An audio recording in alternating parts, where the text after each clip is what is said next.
Intro video. Welcome to Preecaaap UFC 307. So how'd you do last week, Dave? Oh, that's right. You forgot to put your picks in Tapology. That's right. So who knows how you did? You might have went perfect. You might have not won one. We wouldn't know. We'd have to take your word for it, and you probably didn't keep track because you didn't have your picks on Tapology. Shame. 7. I did not do that well. I got 7.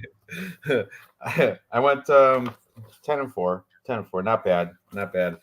I did. We're just killing some time till Loopy gets home. He just let us know he's going to be home shortly.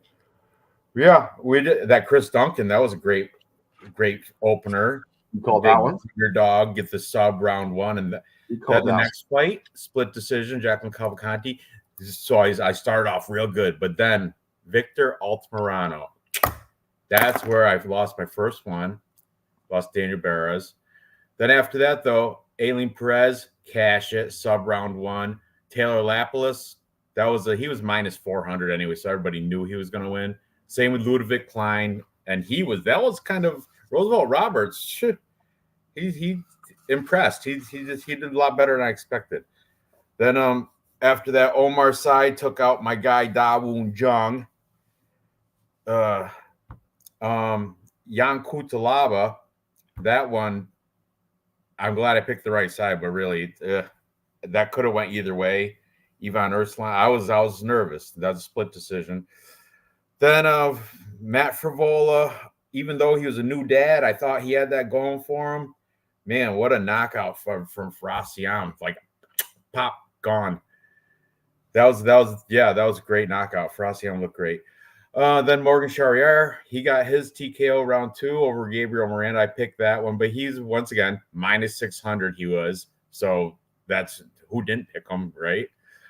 Brian Battle, TKO round 2, and that one, he does not sugarcoat anything. He's like, I don't care. I'm not gonna lose to a Frenchman. He said something like that. Like, you expected me, and it's all his like deep city voice. Y'all expected me to lose a fist fight to a Frenchman? Nah, that shit ain't happening. Awesome, Brian Battle. He went from being the nice guy, Pooh Bear. Now he's forgot what's a killer or something. I forget his new nickname, but Brian, what was it?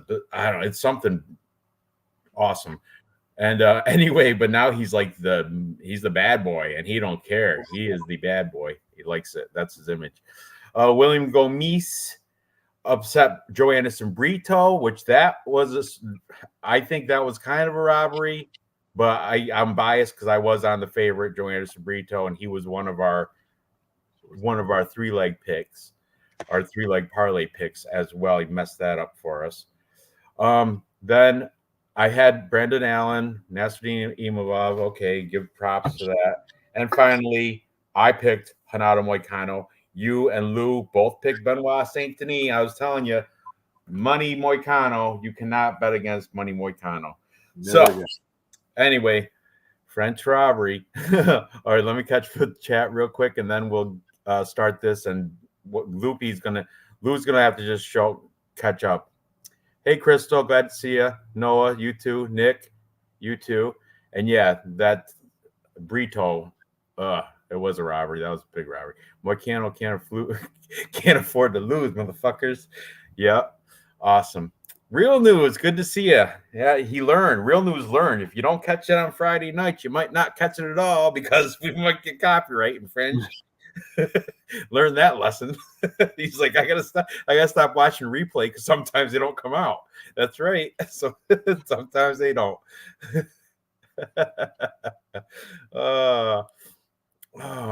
Yeah, Moicano, he had a shoulder problem, but he was great. Gerald Lynch, how are you? And awesome. Let's get into this interesting, man. I was so confident in the beginning of the week, and then after I watched all the cappers that I watched throughout the week, by Friday I flipped like three of my picks. Now I'm on the fence on 4 others. But yeah, we'll get into this very interesting UFC 307 in Salt Lake City, which is a higher elevation. Keep that in mind when you're thinking about the cardio of these fighters.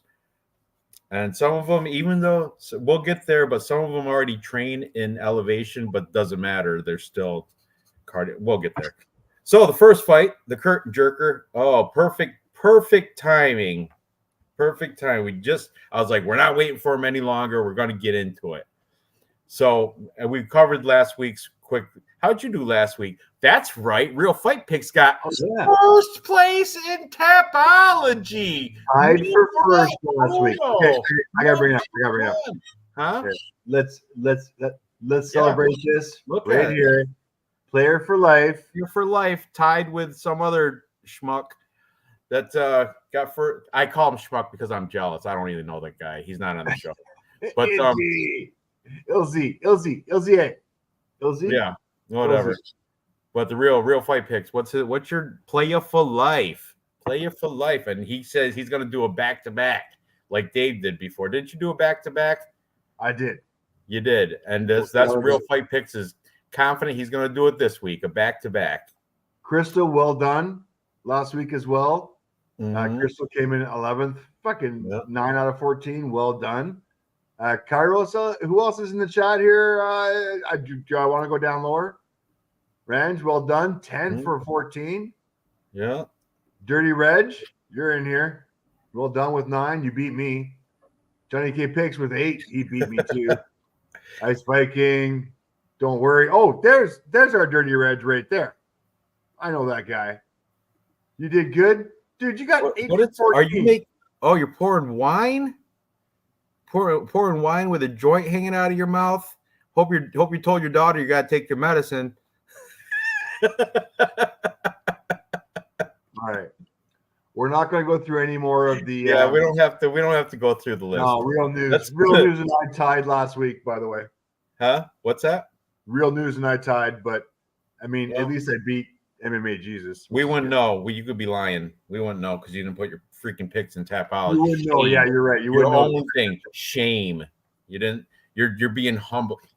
You're sugarcoating what really happened. Really happened. You're glad you didn't put it in. You probably won like 3. But I don't know. I'm just messing with you, Dave. All right, let's get into it. Yeah, host of the Tapology did not put in his picks. I apologize. I know. It's unbelievable. It won't happen again. All right. Stiff dick has no conscience. That's what happens when his neighbor comes over. He just drops everything and forget Tapology, forget the Preecaaap live stream, forget everything. Here comes my neighbor. I'm got a top tub over here. I don't care about anything else in the world. He's here. Sorry, guys, and forget Tapology too. I'm not gonna make my picks. All right. So the curtain jerk, I'm just messing, Dave. The curtain, where's Mbe? You know what? I was looking at old videos today because I had to clean out my StreamYard so I don't have to buy free extra time. So I was cleaning out old videos and I almost erased one with Mbe in it, but I was like, I can't. She's too pretty. Okay, the curtain jerker. We have Tim Means taking on Court McGee. Let me give you a little. Both these guys are at the end of their careers. Court McGee actually happens to be the only home team guy. He's actually from Utah, Salt Lake City, I do believe. No, Orem, Utah, but doesn't matter. Utah is Utah. He's coming off 3 losses in a row. Jeremiah Wells knocked him out. Matt Brown knocked him out. And Alex Morono got a unanimous decision over him. The crusher, Court McGee. Tim Means, he hasn't been doing so hot either, the Dirty Bird. He's 1-4 in his last 5. Starting way back, he got submitted by Kevin Holland, Darce Choke, Max Griffin, got a split decision win over him. Alex Morono submitted him. He got a win over Andre Fialho, where it was impressive too. Knees and punches, TKO. And then he got knocked out by Uros Medic. The doctor 5 months ago. So the doctor, you're right, the doctor, Uros Medic. So this is, I mean, everybody's looking at it like this is gonna. Tim Means should walk away with this because he got so many different avenues. But I don't know. Court McGee, he's like his physically, didn't he like die and come back? He died from heroin and came back and went all against all these odds and did all that stuff and came back, and now he's fighting in front of his home, his family, his like his his school friend. He grew up his whole life in Utah, and this is where the event is. I think if anything, he's going to want to go out. I think he's going to retire too, and I think he's going to want to go out on a win in front of his own people. So I don't feel good about it, but on my Tapology, I'm picking Court McGee. I don't think I'm going to bet him, but Tapology, I think I'm going to go with the Court McGee. What do you guys have to think of? What do you think about this one? Either one of you. Go. Come on, man. Bring it up. You're on mute or something. Your mic's not plugged in. Try now. How are we doing? Now we're good. Shit. Goddamn, man. That's what I get for drinking wine at the beginning of the stream here. Okay, Dave. You can't use alcohol as an excuse.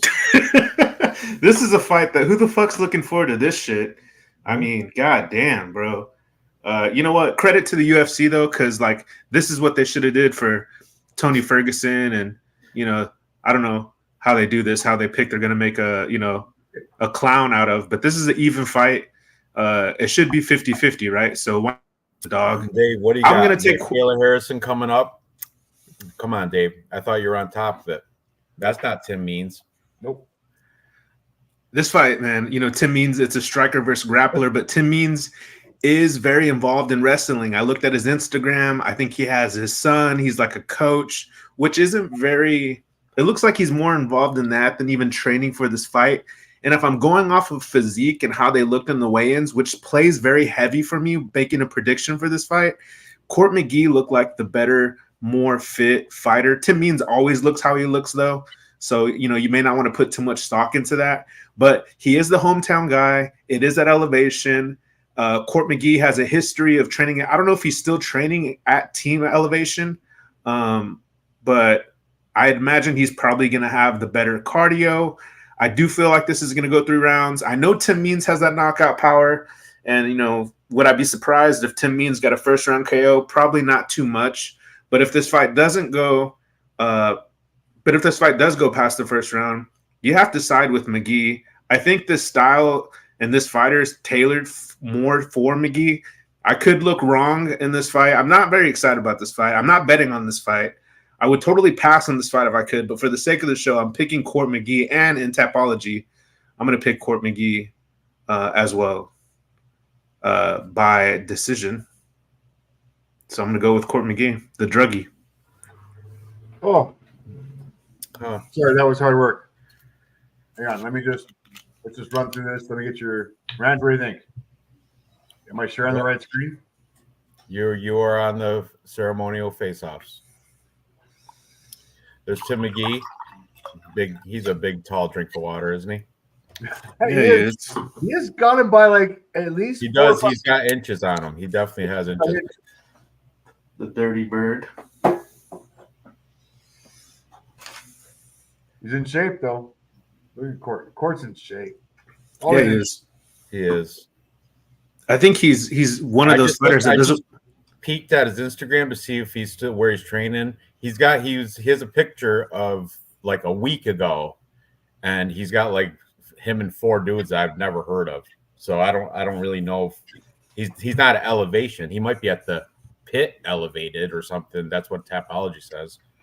Oh, okay. Okay. I thought it was Team Elevation. No, it's elevated pit or something. The pit elevated or something weird like that. Saying hi to him. Means does have some size on him, doesn't he? I didn't know that. That's kind of like that was a little bit eye-opening right there, actually. It is a little scary. All right, so Tim Means. Hopefully this is working. Height 5'11" versus 6'2", both 170. Obviously Tim Means is going to win tomorrow. Way heavier than Court McGee is. Pretty much the same age. Strike time per minute 4.60 versus 5.08. little advantage to Means here. So I can absorb 3.62 versus 3.64. Once again, little advantage, or pretty much a wash, but still I'm going to give the advantage to Means on the feet. On the ground, we got Court McGee, takedown average 1.84 versus 1.16. Takedown accuracy 25 versus 40, pretty weak for me for Court there. Takedown defense 69 versus 65, pretty much a wash. I do think this will end up on the feet eventually. And having said that, I'm going to give the advantage to the taller, bigger guy. Court, I'm sorry, man. I'm going with Tim Means all day long. I like the size. I like the volume on the feet. I like the fact that the ground game is pretty much even. And, I mean, Court hasn't won a fight since – he hasn't won a fight in a while. I mean, at least I can say that Tim Means has fought some competition. Being like he got beat by the Doc, I get it. He lost to Morono, he lost to Griffin, he lost to Holland. I'm okay with all those. Well, the Griffin loss, not so much, but I'm okay with the Holland loss. I'm okay with the Morono loss. I'm okay with the Medic loss. So I got to pick. I got to lean Tim Means. Once again, I ain't putting any money on this. As far as it goes, we've got Tim Means at minus 200. Probably the proper odds here, just because he's going to be the bigger guy. Yeah, I think Court McGee's on the way out. I think this is the last fight. What is he? Plus what? Court McGee is plus what?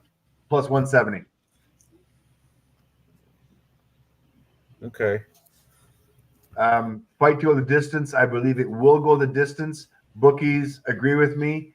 Minus 165 for the fight to go the distance. No, plus 125. And if this can be a matter of volume and control, as far as I'm concerned, is going to go to the guy who's the grappler, Tim Means. Yep. So Tim Means, but it's just my pick. I kind of stick with Go ahead. You know what, Dave? Fuck, man. You're gonna see it because you're the commissioner of our Tapology group 926, by the way. Group 926. Go to tapology.com, search group 926. It's called Murderers Row, I think. Yep. And join the group. But I'm gonna leave my pick. I'm gonna switch it to Tim Means. I have that in Tapology. Here I got Tim Means. I don't know if it's too bright for you guys, but I got Tim Means by decision, and I'm gonna leave it there. Tim Means by decision. I'm switching with Dave, and but I still wouldn't bet on it. But I that's my Tapology. Yeah, pick, so. I already did my Tapology, and I did pick Tim Means. I'm thinking I might switch it though. But yeah, the chat is making a lot of good points. It is the first fight, but like Nick Alexander said, it's probably not much of a crowd. But you know what? Who will be there? His family. And I just looked at his Instagram, and he's got his son, his boy, is deadlifting 560 pounds in one of those posts. Whose boy? Court McGee. Court McGee's boy. He's like, why don't you share it? Show it, Ranch. Show it. No, I got this. Oh. I got this. Yeah, Dave's got it. He's training at Ajima Jiu-Jitsu, which is in Utah. But with people I don't really know, they do women's. They have warrior women's, MMA, youth, whatever. Anyway. Damn. So yeah, right there it is. What's it say? Is like father or something like that. His son could off the old block. My son Isaac pulled 525 on a deadlift. Yep. Just because I bet you Isaac will be there. That's good enough motivation for me. I mean, I'm just playing. But anyway, see what I mean? These guys, they look great. I think one of them was a PFL fighter or something, but I don't really know them by their nickname, by their, Andre whatever. I don't know that shit. So do I think, this Nick, I wanted to point this out. He said, do you think there's a lot of fighters retiring this card? You know what? Everyone. There's going to be more Jose than Aldo. Over 2. I think over under 2 would probably be the best. And I think it's going to be over 2. 2 fighters on this card are going to retire.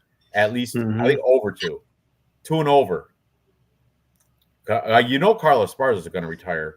I think Court McGee, maybe Tim Means, who knows? You can Probably both the next fight, OSP and Ryan Spann, both them motherfuckers. OSP's done.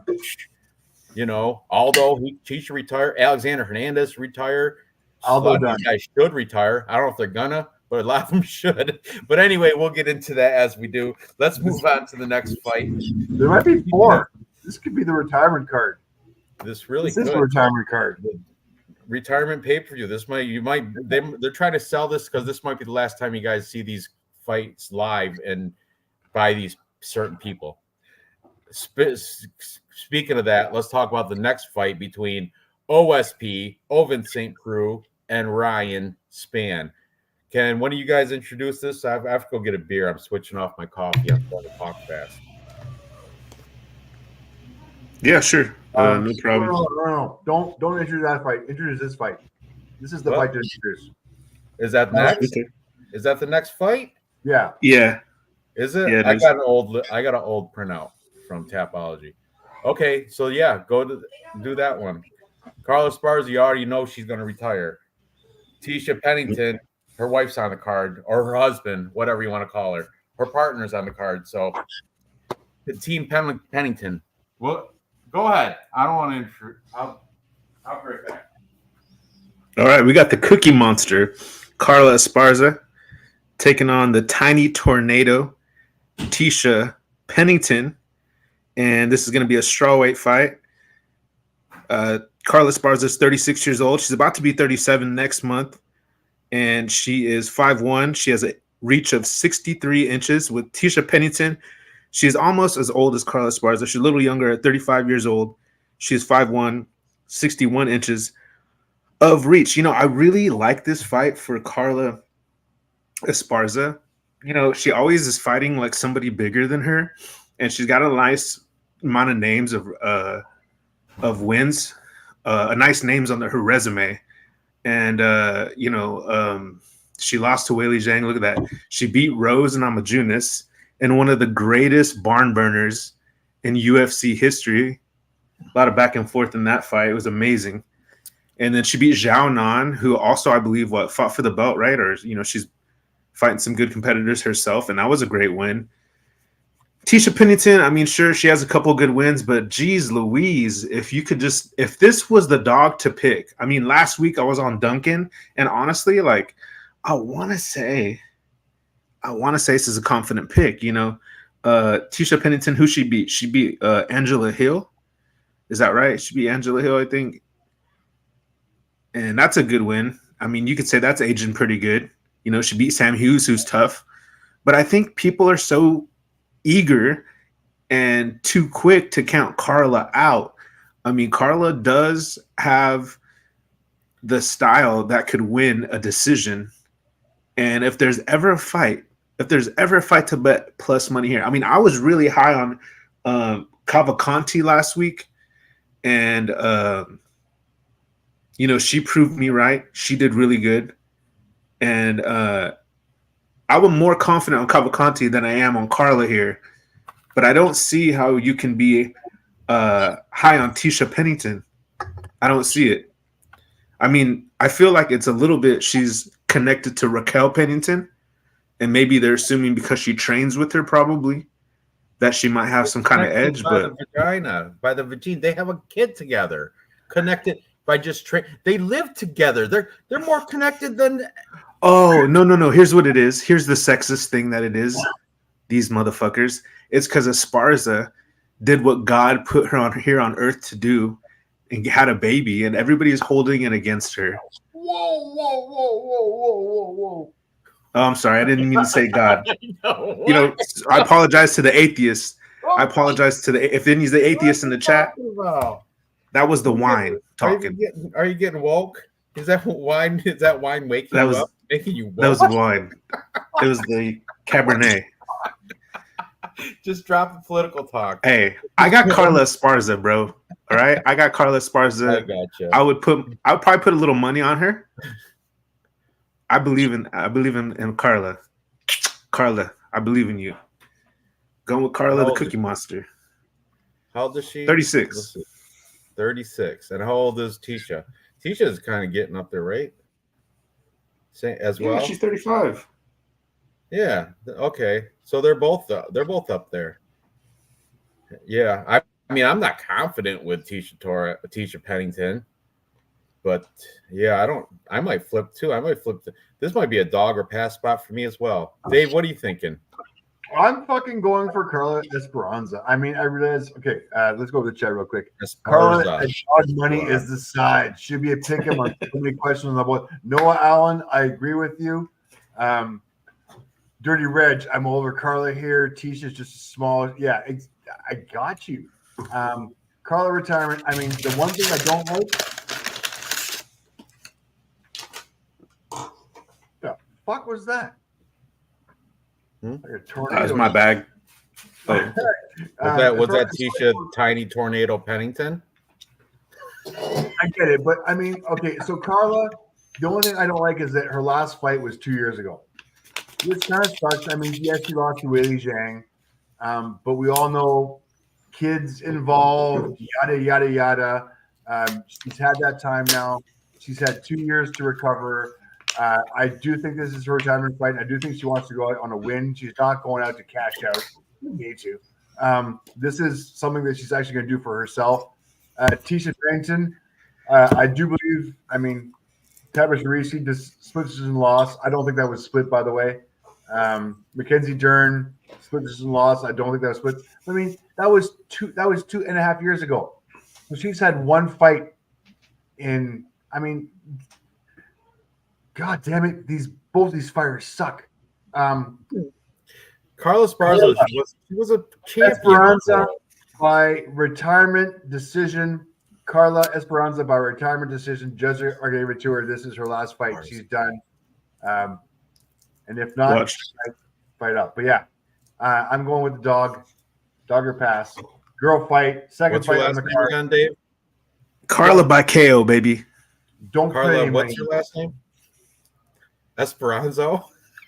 You're adding like 3 syllables. Esperanza. It's Esparza. It's Esparza, not Esperanzo. You're adding 5 different letters to the name. Yeah, it is. Esparza. Carla. I'm Cookie Monster decision. Dog or pass? Wow. Okay. That's a fight. We gotta move faster. I mean, it's a systematic bet. You know what I'm saying? Like, come on now. Did you guys look at their face-offs? That's why I think I picked Court, because I was like, look at this fight here. It's another. Why think about it? I mean, this is garbage. Did you play their face-offs, Dave? These women. What? No, there's Tisha, Tiny Tornado. Mm-hmm. Look at her. Oh, fit. Yeah. She looks good. She does look good. If I had to pick like a fit, but she's still not going to go out and like starch Carla. No, look at Carla Esparza. And Carla can still win a decision. I don't give a shit. Of course, how many steroids? Female fight and dog or pass situation. It's her retirement fight. She's already announced it. This is her last fight. She wants to go out on a win. Look at the Cookie Monster. She's looking kind of mommy, like she stayed up all night breastfeeding. Older. Yeah. She's gonna ground Raul Rosas for taking the van out too long. She does, you know what I mean? Yeah, she looks soft, huh? Yeah, I'm still picking her though. They're whipping up a batch of cookies and knitting a hat or something for you. She does look shitty. Carla Esteban. Who's got fat ass? That's the question. Who's the fat ass theory? Carla all the day. You think so? Yeah. I don't know, man. Tisha I mean, I'm not saying she has the better body. I'm just saying, like, she has those childbearing. Do we want to talk about the height? You know what? Over the belly button, under the belly button, over the belly button. Right. Here's the belly button right here. All right. Damn, you guys might get me to flip my pick. Are you? I don't want to. Hold on. Hey. Are you gonna pick this person right here? Are you picking her? You picking the Esperanza? Is that are you picking Raul Rosas? Mrs. Raul She looked like Rosas? she just had a Big Mac. Looked like she just had a BM, like a bowel movement. Yeah, just got it out. Just got I it think I out of might me. have to. Yeah. Oh, Damn. face off, man. 2 years I'm, off. I'm sorry, but Hey. I'm for real. I'm going No. to Torres, but whatever. Me too. I just flipped my pick. I You don't got to show your phone every time. Yeah, we'll take your word for okay. it. Okay. So, Dave, are you sticking with Esperanza? No. No. We all switched, dude, because of the looks, huh? Oh, I'm going with the girl who shows her belly, boy. That's what. Yeah, you got to go that way. All right. Okay. Dave's got to show. Probably got like, I don't know, stretch marks. She's embarrassed about. Probably still a gas 6 out pack. trying to wrestle with altitude. That's correct. She is the better wrestler. But Carlos Esteban.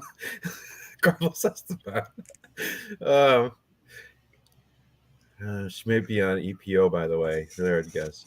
Post USADA. Up on like breastfeeding. three wines of glass.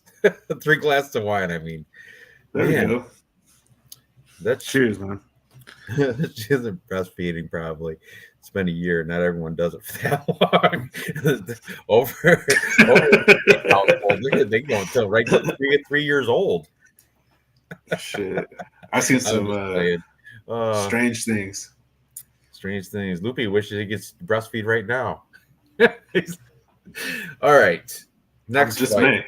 What's next on the docket? My orders. Oh, what are the odds, by the way, Dave, for Carlos Barza and Tisha Pennington? Okay, let me go through stats real quick. Strike length per minute, 2.16 versus 4.78. Advantage Tisha on the feet. Strike absorbed, 2.69. Negative striking ratio, 3.59. Tisha Pennington, obviously the advantage on the feet. On the ground, if it does go there. Esperanza, 3.22. That's where she's hoping to take it. 0.61. Takedown accuracy is only 35%. And the takedown defense right here for Pennington is 65%. Going to think this could stay on the feet. If it does go on the ground, Carla will have the advantage, but she's old. Cardio is going to go. I'm still picking Tisha. I'm flipping. I'm picking Tisha on this one. As far as the odds go, stand by. Apologies, wasn't set up for this. I know, right, Dirty Reg? It still feels weird. Like, I have Carla in so many DraftKings lineups. Like, it's not even funny. Like, I think I got her in at least 12. And that's like what $36? Like, do I really think I want to see 1, 2? I got her in so many. My first 3. So odds 4, are 5. Carla at plus 150, Tisha at minus 175. I really think this is a coin flip. Odds suck for either. I mean, honestly, dogger pass. I mean, I get it. I'm going to pick in my typology. I'm picking Tisha. Not putting any money on this fight whatsoever. Does that say minus 175 and plus? What's that? Plus what? 180? 150. 150. I got Carla 12 times. Like, that's too much money. Like, Yes. and this girl is just gonna like walk away because she quit already. Oh yeah, don't confidently pick any side on this women's fight. But my pick on Tapology is Tisha. Tiny tornado. Yeah, I just flopped at Tisha by decision. Okay. So let's move to the next one. Let's move to the old boys. OSP Ryan Superman Span. All right, this one, Ryan Span is pretty moderately high favorite. I think what's he minus? What?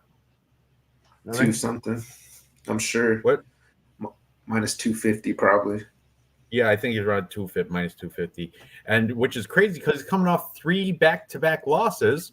OSP's coming off a win against Kennedy Nchukwu, and in that win against Kennedy Nchukwu, everybody thought he was all washed up. Oh, he's 41 years old. He's coming off a loss to Philippe Lins. This guy sucks. He's no cardio. He's got nothing left in him. His football days are over. He played football at University of Tennessee, whatever. But yeah, well, old ass OSP landed 148 significant strikes on Kennedy and the Chukwu. So, I mean, I don't know why he's such a plus 2-1 underdog. I understand he should be the underdog. He's 41. Ryan Span's like 33 or something. And, of course, Ryan Span's going to be faster, probably better cardio, I would imagine. That's unproven, though, because I've seen Ryan Span. I've seen him gas out hard in third. I've seen Ryan Span get a robbery victory over Smiling Sam Alvey, where he was gassed, no cardio left in the third round, but he still somehow won a split decision victory there. I saw Ryan Span. Who else did he? Yeah, I am not impressed with Ryan Span. I'm not a fan. I'm picking OSP just to spite him, I think. And plus that plus money, I know everyone's OSP's old and shit. Well, he didn't look that old last week or last fight against Kennedy. So I'm going with the recency bias. Ryan Span's coming off 3 losses. OSP's coming off a good win. I know a split decision, but he looked good. He made, it went to decision, so his cardio was there. And he had 148 significant strikes for a light heavyweight. That's pretty impressive, I think. So I'm going OSP for the big upset here. And I might bet it too. What are you guys thinking? Man, that's crazy, bro. I don't know. The fact that I don't know, I should systematically just pick OSP because I don't have a solid read on this fight at all. So go dog or pass when you're in doubt. Exactly, because Ryan Span, it's not like I don't know these fighters. Ryan Span, he's just kind of been like underwhelming. Let me look at, and I'll recall some fights where and then the other guy, OSP, like you said, he's 41 years old. I'm just being an ageist with this fight because he's got the old drug dealer leg up on his pants. Do you see that? That's how you know he's carrying. That's how it all started. Like I'll have my one leg up. That's how you're gonna find me. That's how that whole one leg up drug dealer look. That's how it started by drug dealers. How they separate each other. Like I'll be the guy with the one pant leg up. Yeah, OSP bringing it back from the old school drug dealer days. All right, so let's look at Ryan Span. 21-10, so double-digit losses. He lost to Bogdan Guskov, which is a bad look. He lost to Anthony Smith, which is fucking terrible. Nikita Krylov. I didn't realize he lost 3 in a row. He has a couple good wins, though, off Dominic Reyes and Ian Cutelaba, but Ian Cutelaba can be an idiot. He can't beat Anthony Smith because he lost to Anthony Smith before that. And he lost to Johnny Walker. So he's kind of, and he said he had that. Go back and freeze it. I want to see a size comparison. Split decision win over Sam Alvey.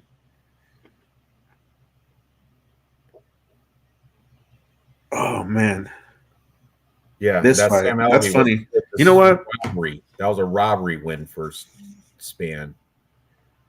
Look at the brand under the look. It's OSP's. Ryan Span is Superman, but OSP has the tattoo right on his shoulder there above his brand. That's tough. That's tough. Fraternity brand. They lit that shit on the stove and put it right to his arm. He didn't even, fuck that. Oh. Okay. I'm going to pick in my topology group because I'm really trying to win. I'm trying to go back to back. I feel I'm going to go with Ryan Span. I'm going to take the younger guy.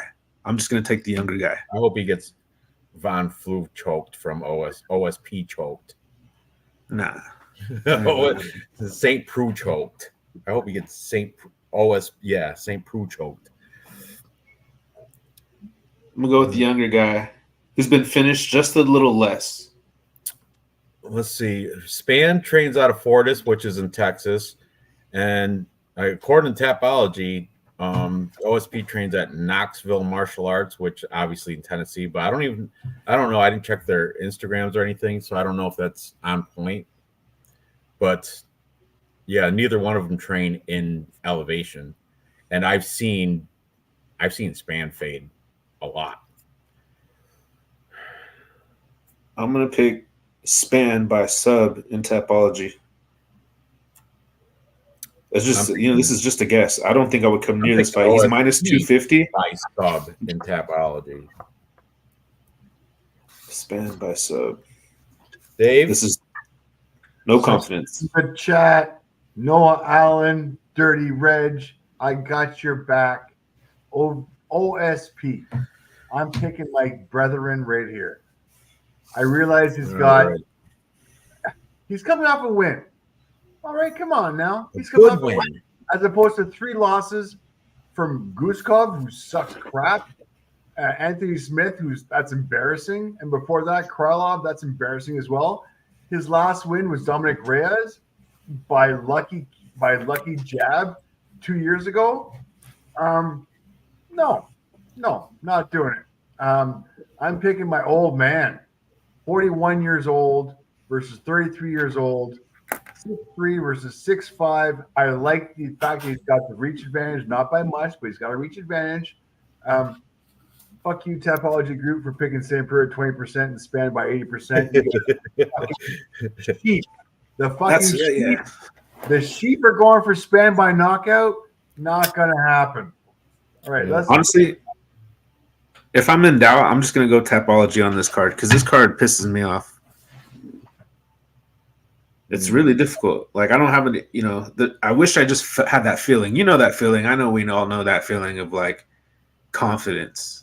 It's nice to have because lately, I won the league last week.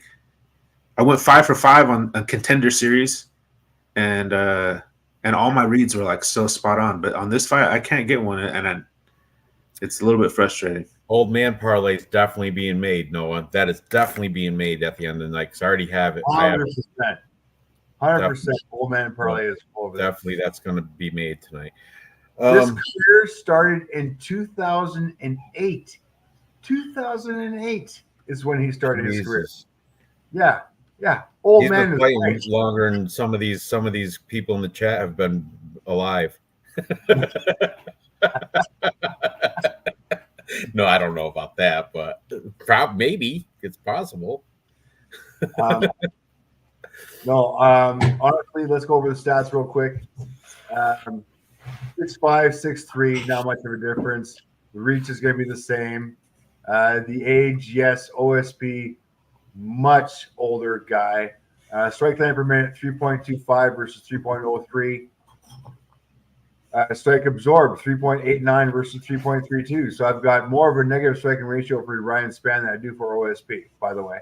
On the ground, 1.34 versus 1.10. Accuracy, 35, 36, a wash. Takedown defense, 47 versus 67. Honestly, you can throw the stats out. Let's just look at the volume that's going to happen, which is pretty much the same. I'm going to go with the wily old veteran here. I think OSP is going to be able to pull this out of the hat. I think, especially coming after his win, I honestly think that Ryan Span, this might be the end of his career in the UFC. We're talking about retirement fights. How about fired? How about you're just kicked out of the UFC fights? If Ryan Span loses this, that would be 4 losses in a row, and he is done. I'm picking the old man, OSP. Finish Ryan Span's career, get him out of here. Double retirement fight, who knows? But yeah, OSP. And let's see what the odds go. I apologize. Ryan Span minus 250, OSP plus 200. Dog or pass. If you put fucking any money on Ryan Span at minus 250, shit, I got a bridge to sell you. I got some land to sell you in the swamp. If you're picking Ryan Span at minus 250, Tapology Group 926, I think it is. No, I'm just playing. All right, we've spent enough on this. Let's move to the next fight. We have Alexander Hernandez take on Austin Thud Hubbard. Now, this is an interesting fight. Is that the next fight, or am I wrong? Hang on. That is the next fight. No, it's Cesar Almeida and Ihor Pretoria. Okay, yeah, my bad. Yeah, this You're is good. see they mixed the order up since Monday. All right, Look at Ihor Potieria, the duelist out of Ukraine, taking on Cesar Almeida, the Brazilian. He's a big, heavy favorite, like minus 400 ish around there. His claim to fame is he fought Alex Pereira 3 times in the beginning of his career. He went 1-2. He beat him 1 time by decision, and he lost twice as well. Let's bring it up, Dave. Bring up his Cesar Almeida's Tapology resume. 5-1. This guy. Okay, and if you go right all the way down to the bottom here, kickboxing, Alex Pereira. See, decision loss, decision win, and decision loss. So that's why, he's got a decision win against. Yeah, that was in 2013, guys. That was 11 years ago. Come on, really? Okay, then after that, he took another loss to Donovan Weiss. I don't know. I don't follow kickboxing like that, so I don't really know how it goes with Donovan Weiss. Let's see, what's he now? I don't know. I couldn't tell you if he's good or not. A lot of green there. So okay, we'll give him that loss too. He lost twice to that guy. Twice to Donovan Weiss. Give that guy a UFC contract. yeah, All right. no, that's a Anyway, good point. Right. Anyway, most recently he lost split decision Roman Kopylov, who I'm high on Roman Kopylov anyway. But he's taking on this kind of poor fight IQ guy, Ihor Potieria. He's more of a aggression head. Like he comes in, he'll swing for the fences, and he's tough. He's very tough. He's hard to get out of there. Let's see his past fights here. Michelle Pereira standing guillotine round 1. But see this Robert Bierchek, that, and before that, Rodolfo Bellato, he knocked him down. Look, fight of the night, and he knocked him down. I think in like end of round 1 or something. He looked actually decent. That's why I picked him against Robert Bierchek or whatever that guy. I picked him and he won, but then I picked against him, as I should, against Michelle Pereira. Because this guy he's not that good.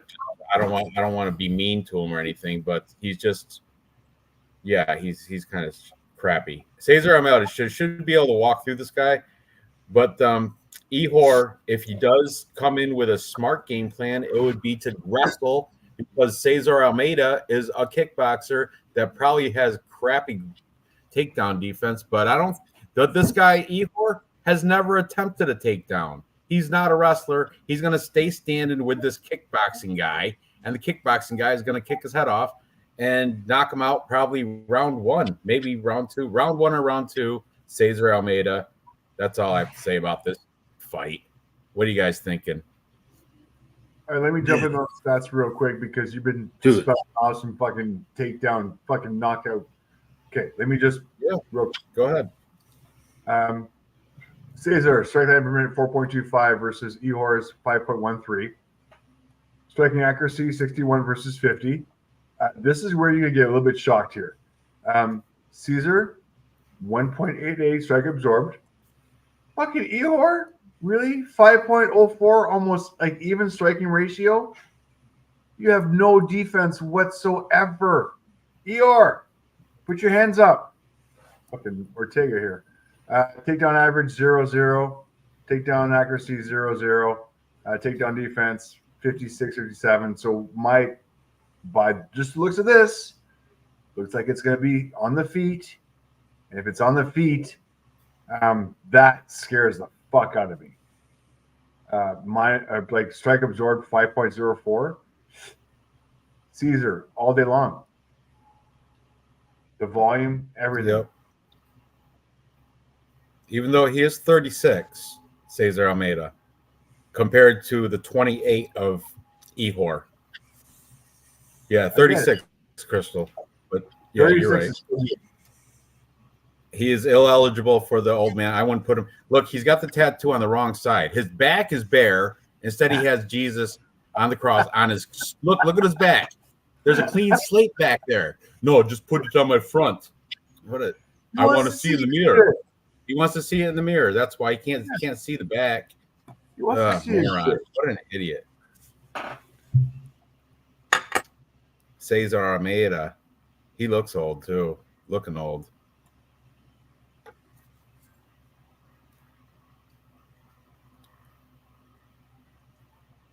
Yeah, I mean, I'm not confident this guy especially at minus 400, but but yeah, I'm still taking him over the. Is that a nipple ring on Ehor? Is that a nipple ring? Oh, it might be. Oh man, I hope he leaves that in when they do the Vaseline thing and they make him take it out right there. Oh, I forgot. That'd be awesome. Is it really? It definitely is. Look, it's No, dangly. No, it's a not. dangly nippy. Oh, it's a necklace? Yeah, no, it's not. Oh, it's a necklace. Okay. My bad. It would have been, if it was a nipple ring, it'd be way cooler. I might even bet him. But since it's a necklace, forget it. I'm just playing. And he has a sensitive back. That's why he's got the tattoo at the front. His win over Richik was good too. But he's just like his stuff is a fighter. He's not going to be smart enough to take it to the ground with Cesar Almeida. He's going to try to stand and bang with the experienced kickboxer. Who's taking who down? Nobody's taking nobody down. Thank you. Okay, I'm sorry. I thought I just went over this. Who's taking who down? Nobody's taking nobody down. It's gonna Cesar Almeida is going to knock down Ehor Peterio with a punch or a kick. Overtime, yes. All right. So yeah, everybody's on Cesar Almeida, obviously. Real fight pick. You have anything to add? I was just looking at how to play this, and it's very difficult. I would just say first round, Cesar Almeida's plus 160. You know what? Actually, you know what's even better? Under 1.5 at minus 125 is probably the parlay piece that I would use in a parlay if I could. Minus 125. Fight to not go over 1.5 rounds. Yeah, definitely. I'm taking Cesar Almeida within distance, but Ehor Peterio, I told you, he's tough. The dude can eats punches for breakfast. He loves it.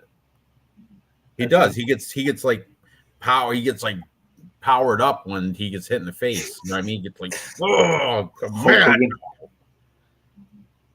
I've seen him fight that Bellato fight. That was great. Who mentioned it up here? And he did do very good too in that fight. I think it was an early stoppage. I think somebody was talking about it up here, and I remember that. But anyway, yeah, he's not smart enough to beat Cesar Almeida in a kickboxing fight. So I'll take Almeida. All right, let's move on. What's next?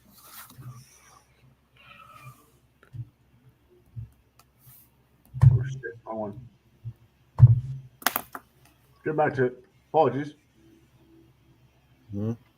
Okay, next is Alexander Hernandez and Austin Thud Hubbard. All right, this one's an interesting one. I mean, Alexander Hernandez is the favorite here, and it's probably because, and it's not because his record coming off 2 losses. Last 5, he's 1-4, which is not good. Most recently, he got beat by Damon Jackson by split decision. I think Damon Jackson took him down like 10 times or something. Bill Algeo beat him by unanimous decision. Bill Algeo did pretty much whatever he wanted with the guy. He did beat an old Jim Miller by a unanimous decision, an aged old Jim Miller. This happened a year and 7 months ago.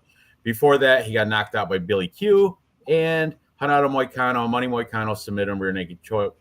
And I watched Money Moicano's prediction show for UFC 307, and he said that he's fought Alexander Great Ape Hernandez, and he's picking Austin Hubbard to beat him. So I think I'm going to go with the plus money again here, and I'm also going to take Austin Hubbard because he's coming off a win against Michael Figlak. I know a win is a win. I know it's not the greatest win, but he did what he had to do. he lost to Kurt Holly by submission. Before that, he wasn't in the UFC, but he was doing okay. Look, was that Julian Lane? I thought it was Austin. I was like, Austin Lane, that dude's massive. But anyway, this is Julian Lane. So anyway, I'm gonna take Austin Thud Hubbard. This is the one. See, Factory Muay Thai. That Factory X Muay Thai is Alexander Hernandez, and Alexander Hernandez is actually a coach there. That is in Colorado. So this is what I was alluding to earlier when I said some people train at elevation their whole life, but I've seen Alexander Hernandez gas out every time he fights. Every time. Austin Hubbard also trains in Denver at Team Elevation. So both these guys are training daily at elevation. And this happens to be at a little bit lower than Utah is a little bit lower elevation than Colorado. Not much though, but it is a little bit less. So these guys, the cardio shouldn't come and play it, but I know it will because Alexander Hernandez gasses at the middle of round 2 every time I've seen him fight. I'm taking Austin Hubbard to outlast him. I think Hernandez probably win round 1. Then Hubbard is going to come through and win rounds 2 and 3 for kind of a slow-paced decision. Round 1's going to be exciting. They're both going to be swinging for fences, but then they're going to both be kind of gassed, and I think Hubbard's going to do enough to win round 2 and 3. So that's what I'm going, just like Nick Alexander has here. And a bunch of these guys. All right, you guys go ahead and give your breakdown. I'm going to catch up with the chat. All right, so I kind of looked at the stats on this one, and surprisingly, it's Austin. I mean, if you haven't already looked at the stats and don't already know this, it was a surprise to me that Austin Hubbard has more volume and more strikes landed per minute than Alexander Hernandez. And I just wanted to give shout out to Alexander Hernandez for making a career coming back after losing to Donald Cerrone. He's buff, bro. He's buff. He's in shape. He's too buff. He's too muscular. That's why he gets cardio saps, because you got to feed those muscles with oxygen. He looks like a Jonas brother. But honestly, I think Alexander Hernandez has evolved. The thing about Austin Hubbard, I see your whole way you are approaching looking at this fight. I totally see what you're saying, because Hernandez has gassed out, and Hubbard looks like he's like he puts his cardio on you, like he's kind of like a one of those guys is like a Tim Elliott, I guess. But here's the thing, I don't think he poses a threat like Donald Cerrone posed a threat to Alexander Hernandez. And I don't think Hubbard poses that threat to Alexander Hernandez. I don't think Hubbard can take him down. I don't think Hubbard is going to knock him out. And I feel like Alexander Hernandez can actually win 2 out of 3 rounds. And I feel like his cardio is going to be, I think if you take the approach that you're looking at it with, is very logical. And I totally see why you're saying it. But I feel like you would be wrong. So I'm going to go with Alexander Hernandez by cardio, by decision, to actually have the better cardio on this fight. I think we're seeing it. I think we're not crediting Alexander Hernandez here. He's only 30 years old. Right. Well, those who can't fight coach, and he's the coach at Factory X. Okay, my turn. I think, honestly, look, he's probably on something. Alexander Hernandez is. They all look a little jacked up. Look at Khalil. We'll get to Khalil, but yeah, they're all on the steroids. Let me do my thing, and then you guys can fucking. I'm gonna agree with the chat. Jesus Christ, I can't believe. Who is AYMMA? Who is this new fucking guy in the chat here?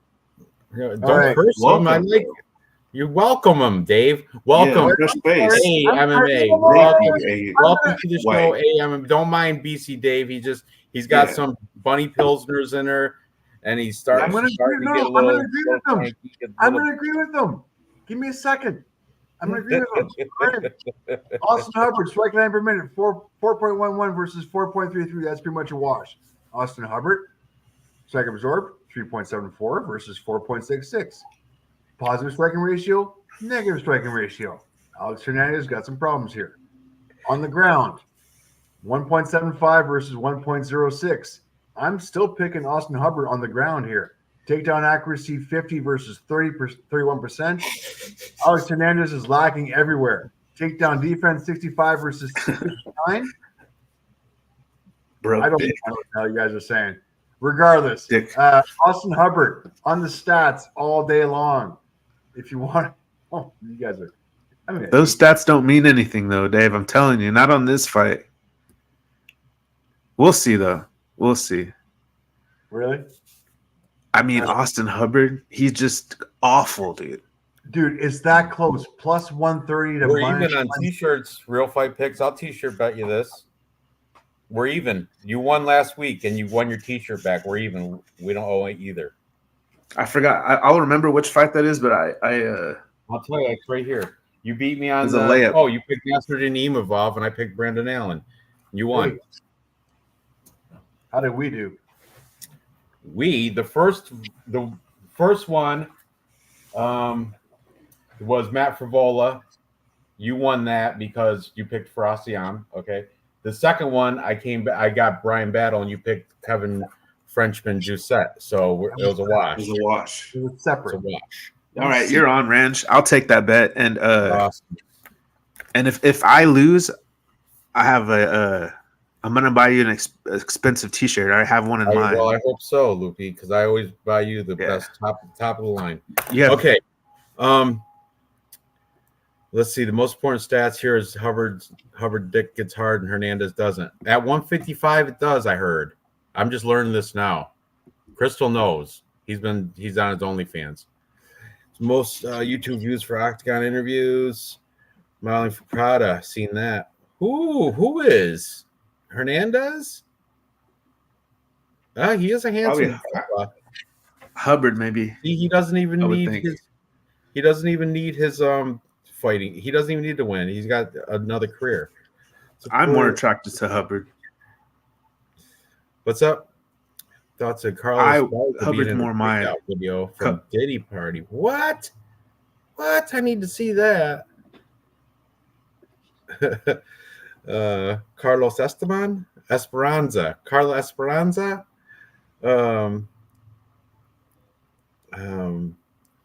ASMR. Khalil has. Well, I don't know. I'm confused now. But he did not win the hoodie because he lost that second that I picked Brian Battle. Yeah, it was a wash. We were talking about by the way, if you play it back, you agreed to keep it separate, so I would still win the hoodie regardless. But we're not going to play it back. Next fight. No, I owe you one T-shirt, and you would. I owe you one T-shirt, Dave. Right now, I owe you one T-shirt. All right, play it back.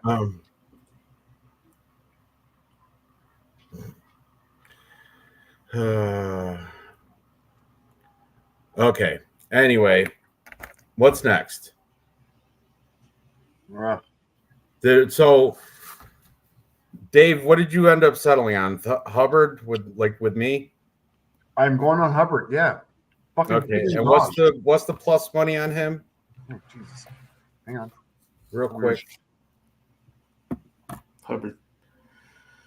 Needs to stay in the cupboard. Plus 130 and minus 160 for Hernandez. All right. Moving on. Next, we have Marina Rodriguez taking on Yasmin Lucindo. Rodriguez comes in as the much older fighter here and the underdog. Let's see. She is 37. Yasmin Lucindo, 22. This is a big deal to me because I'm on the Rodriguez side. I'll tell you, she's got more veteran savvy. The quality of competition she's faced is way beyond that of Yasmin Lucindo, because she got 4 fights in the UFC, and the people that she's fought, Kovacevic, Brogan Walker, really. So I know Rodriguez is coming and she's 2-3 in her last 5, and she's coming off a loss to Jessica Andrade, but her wins have been impressive. Michelle Watterson Gomez, that was a good win.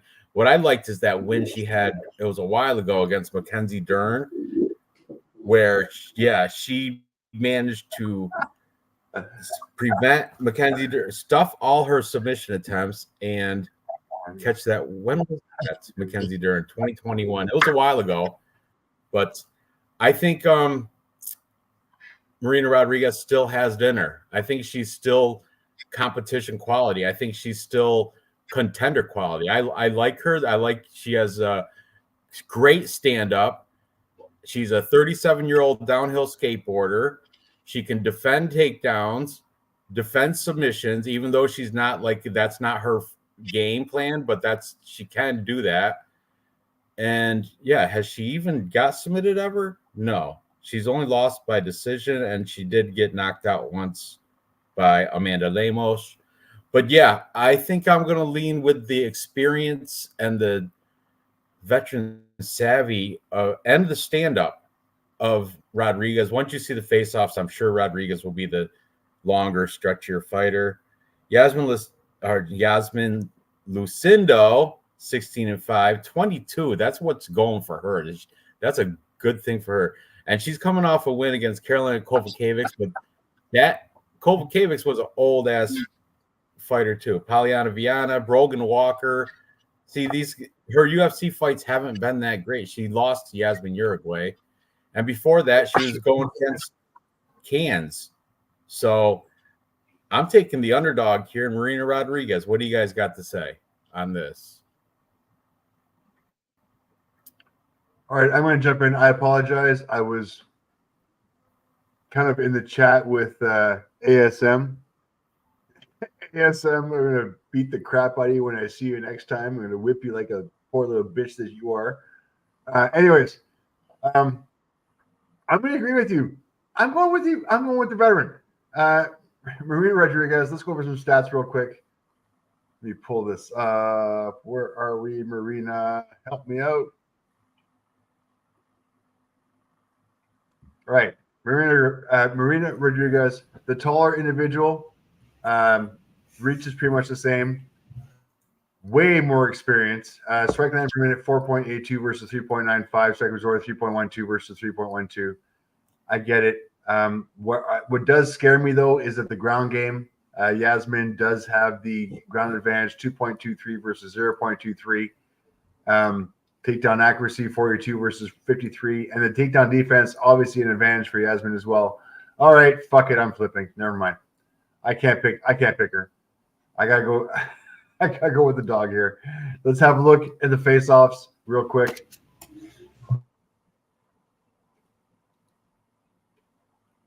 I mean, she looked like a man.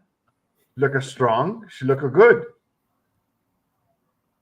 She's handsome. She is very handsome. And I mean, neck tattoos are hard to pull off. Yeah, she got the coral cross necklace.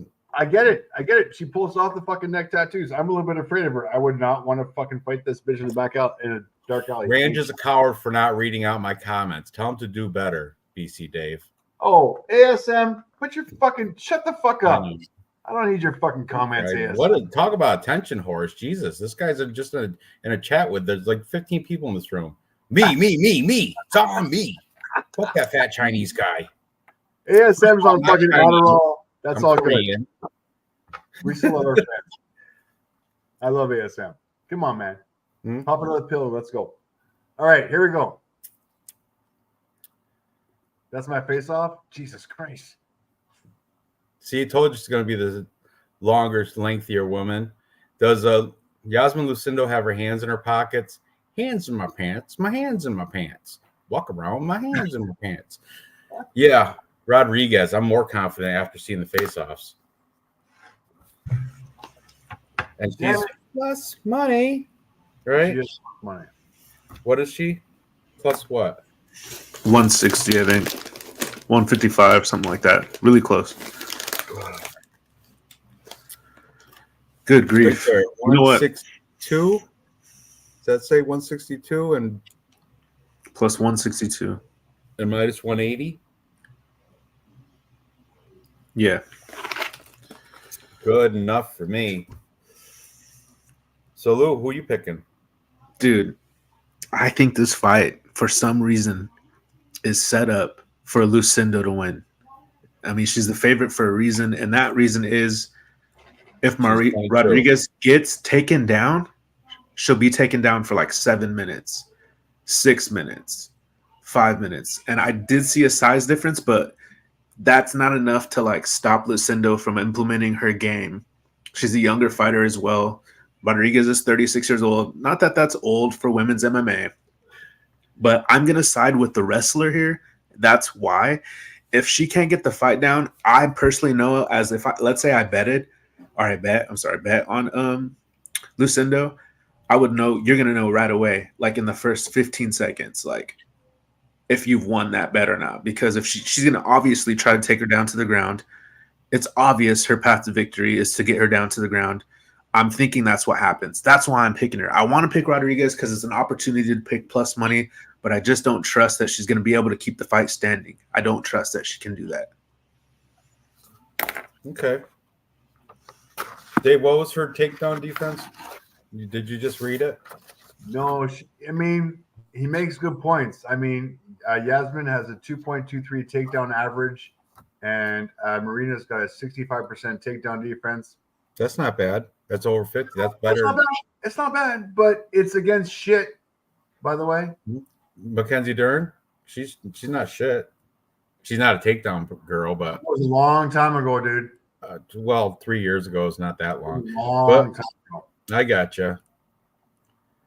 I know Marina Rodriguez is no Brogan Walker, but I think she's going to stand a chance here.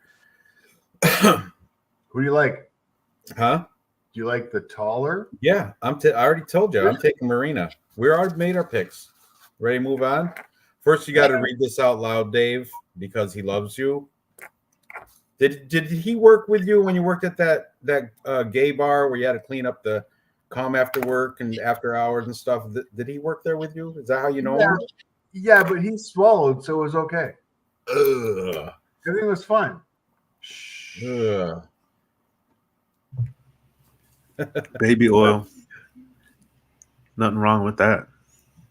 Is that your neighbor, Dave? Is that your neighbor? She could come over and tell you to get off the stream and get into the hot tub. Get off that stream with those two losers. All right, moving on.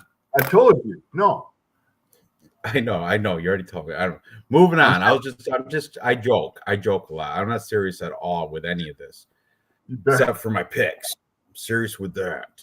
All right, moving on. We have Wonder Boy. Well, now he's like Wonder Man because he's not a boy anymore. That's for sure. Wonder Boy Stephen Thompson taking on Jaqueen Numensa Buckley. Now, I love Wonder Boy, but I'm sensible and smart, and he's not going to win this. Jaqueen Buckley is going to be able to take him down at will and control the fight that way. Stephen Thompson's karate style maybe worked earlier in his career, but MMA's evolved where karate cannot do it anymore. Maybe against lower level guys, but not against Jaqueen Buckley's, not against anybody even around the top like 15. You can't. I mean, maybe back in the day, maybe back in like the late teens, 2016 to 2020, maybe around then you could have got away with just knowing karate, but now you got to know how to stop takedowns and wrestling. You got to know a little bit of it's mixed martial arts. It's not just karate, So I'm gonna go with Jaqueen Buckley, and I'm pretty confident as well. I don't know what the odds are, but he should be about a 2-1 favorite, I think. What are the odds on this? What's the Tapology odds? I think Jaqueen Buckley is like minus 280. Oh, that's a little steep, but I'll take it. So I'll take it. Minus 280. And what do you think? He opened up. Minus 225. Hey, but I think he opened up at minus 180, so money has been coming in on him. Dude, that's honestly the angle I've been adding to use to cap the fights because this card is crazy. You know what I mean? I can kind of see Stephen Thompson's style working on Jaqueen Buckley, because I'm not sure if Buckley has a takedown On who? offense On who? on Stephen Thompson, because he's got pretty good takedown on- defense. He didn't look On Buckley who? Joaquin Buckley, Stephen Thompson. Joaquin. Say it again. Say It's it like again. Joaquin Phoenix, right? Joaquin Say it Buckley. again. Okay, all right. That's Joaquin. close. That's better. That was better that time. Okay, Carl Esperanza. Anyway, Esteban. But I'm going to go with Joaquin Buckley. One of the kind of methods I used to cap the fight was I saw where the money was coming on Joaquin Buckley. So I'm going to trust the public here. He's the younger fighter. He's the up-and-comer. I want to say the UFC, I want to use my conspiracy theory method to cap the fight too and say that this is set up too, because like, are you really trying to build the company off of fucking Steven Wonderboy who beat Johnny Hendricks? Fuck no. You're going to pick the highlight reel that they can show over and over again of him doing that spinning back kick. And they're probably feeding Buckley right here. So I'll take Joaquin Buckley. I would put him in a parlay. That's pretty good. Minus 225. I'd say that's probably one of my, I don't even want to say confident picks, because I could see this might be a style matchup for Wonderboy. Like, I can see that too, man. But I'm going to go with Buckley. If you got to bet on something, you got to do something. I would probably put this in a parlay this week.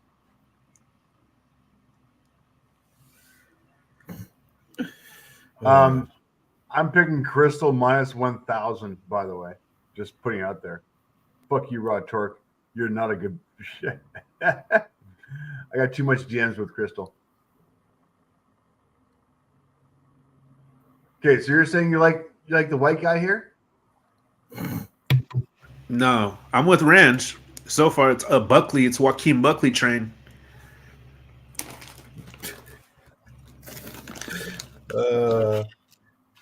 Crystal is someone ASM to come in and out spam Crystal. Not happening. Nope. All right. Nope. Anyway, nobody's out spamming Crystal. No fucking way. I'm all over Buckley as well. So we're all on. That might make our 3-leg, because my confidence is high in Buckley. I love Stephen Thompson though. Don't get me wrong. It's just his best days are 10 years ago. I mean, he's old too. He's getting up there. 6 years ago, his best days. They're past. Okay. I got Buckley on the feet, by the way. Oh, sorry. I just point this out real quick.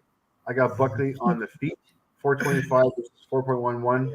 I got Buckley on the ground, 1.69 versus 0.26. I do think this will go to the ground for a ground and pound finish within distance. Joaquin Buckley, TKO. Who did Joaquin Buckley go dog walk by? He got. Let's see. His last loss was to Chris Curtis. That was a year and 9 months ago. Hey, that's good MMA math, because Holland got his ass beat by Stephen Thompson. That's what I'm saying, bro. I know. Stephen Thompson. I just don't think he's got it anymore.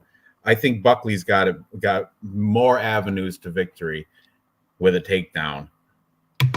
He did look good against that other guy, that Wonderboy ever been knocked out? Let's see. Wonderboy 17-7. He has been knocked out. He's got one loss by KO, one loss by submission. No, you're right. He has never been knocked out. He has so. No, he's not. Anthony Pettis knocked him out with a Superman punch. When? Okay. You're talking about 2019. He's been knocked out once. Oh, sorry. When? Okay, right there. That's where. Fuck. I skipped by it. I had like 6. 1, 2, 3, 4, 5, 6. This is drink number 7. I plead the 5th. All right, maybe you ought to slow down. Why don't you mix a glass of water in there? Oh, it's a shame. Can't have water in between my beers. Come on. Be reasonable. What's water? Water. Have a glass. Have a little glass of water. Sober you up a little bit. But do a line. Go do a bump. All right. Get off screen. Go to the bathroom. Come back. I know you got it. All right. I'm messing with you. I'm just joking, chat. We're not all druggies, as both of them Nope. hitting their bongs and. That's all. Anyway, whatever. What's next? Roman Deletes and Kevin Holland. Let's get it. Let's move on.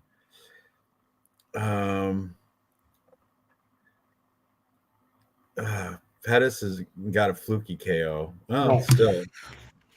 Oh, Hey, if anyone's gonna get a fluky KO, it's Joaquin. Joaquin.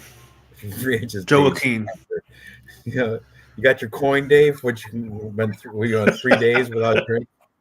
Sober October. Sober October. We're not doing anything to this. This is where we have a Hell of a pledge. sponsor, huh? Oh, gotta love Nick Okay. Alexander. He's on Aldo, which is crazy. I know we'll get to that. All right, let's get into this next fight. Roman deletes Fucking horrible. Eviscerating chat. Kevin Fuck Holland. you all. Okay, no, we're not on this one. Next fight's Kayla. Oh man, they split. All right. Well, this one's go ahead. You know what? Kayla Harrison by complete domination. You guys can break it down as much as you want, but Kayla Harrison's going to take care of Ketlin Vieira round 1. I'm going to go get a new beer, but and maybe even. Okay, I don't know how much time we want to spend on this fight. Kayla Harrison is a huge favorite, even on Tapology, minus 1100. I mean, honestly, guys, put a scratch off just for fun. Put a scratch off on Vieira just to see what happens, even to make round 2. Hang on a second. Yeah, for real.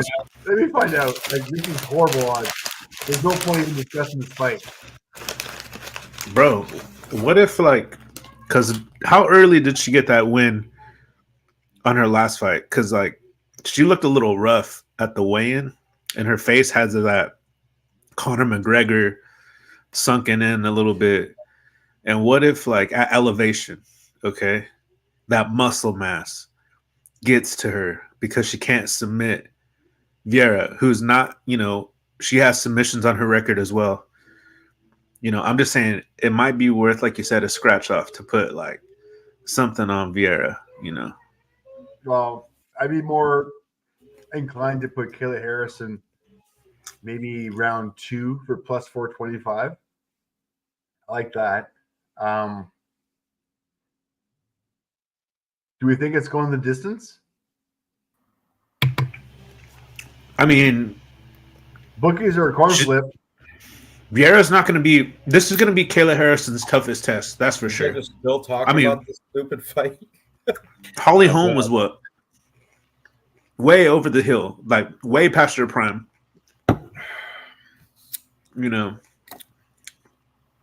I don't know. I just I don't think. Yeah, I'm gonna go with Kayla Harrison. Obviously, in our Tapology group, I can't put her in any parlays. Minus 1,200 now. But yeah, I'll go with Kayla Harrison. I'll jump on the hype train. But she lost to Larissa Pacheco. This lady lost in a different organization, even though Isn't she like Pacheco's a Judoku Olympian? Real fight. Yes. Isn't she like a gold medalist? A couple times over. Yeah, she talks about it like Henry Cejudo. She can't stop mentioning it every time she gets the mic. But what if Vieira gets up real quick for some weird reason? She's been working on it because she's definitely going to be the better striker. We could all agree on that, I'm sure.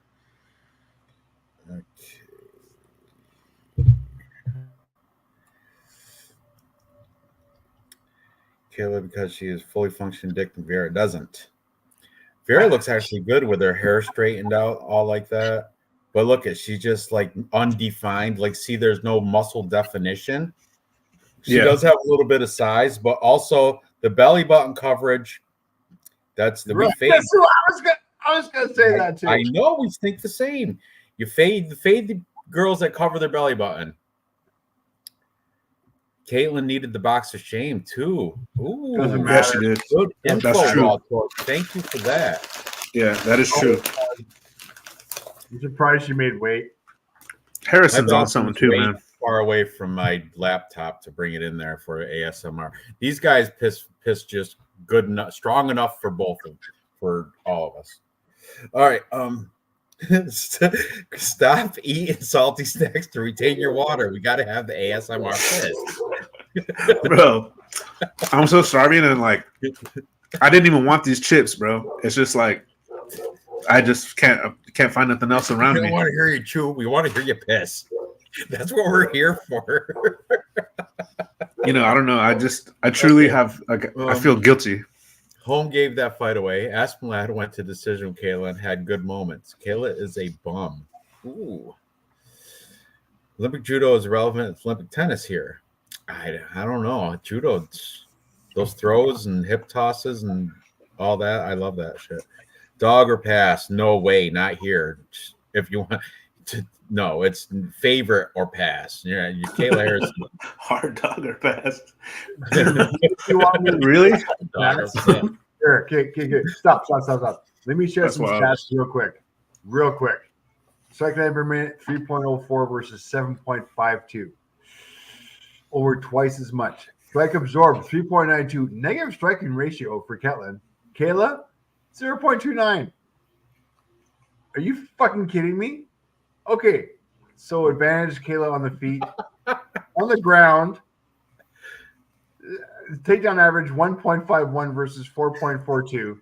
Takedown defense at 100%. Submission average 2.2. Kayla Harrison within distance, likely by submission, round 1 or round 2. I'm going to go round 2. Kayla Harrison submission, round 2. 100%. Round 2, 100%. All right, I think it's going to be round 1. I'm about 80%. Judo is relevant with a gi. No, do they have no gi judo? Probably not. They have no gi jiu-jitsu, but that's the. They should have no. They have no gi judo. It's called folk style wrestling. All right. If Holly Holm hip throws you like a menopause lady, those stats are based on one fight against Holm was really stupid. Take careful with those words. BC Dave loves Holly Holm, preacher's daughter, loves her. All right. Let's move on. We've spent way too much on this already. So what's next? Rome Deledes. About time. All right, finally. Rome Deledes, Kevin Holland. This is a fight that I legitimately have been back and forth on because I'm finding faults and strengths in both these guys. Rome Deledes, the Caucasian. Tell me that's not reverse racist. The Caucasian going against Kevin Holland, the Trailblazer. So the Caucasian, does that mean white or does it mean from the Caucasus Mountains of Georgia? I think that's what he's referring to. But because there's a regional scene called the Caucasian fights or something. And I'm like, is that white people or something? It's weird, but there's something like that over there. And I think Real Fight Picks the one said it's Caucasus Mountains, or somebody in the chat. Somebody said that. Anyway, let's check out the underdog and Roman Deledes. Dave, can you open up that topology on 13-3, the Caucasian, and didn't he have he the baby maker for JP Bizek's there? What's her name? Vlismas. Cheyenne. Cheyenne Vlismas.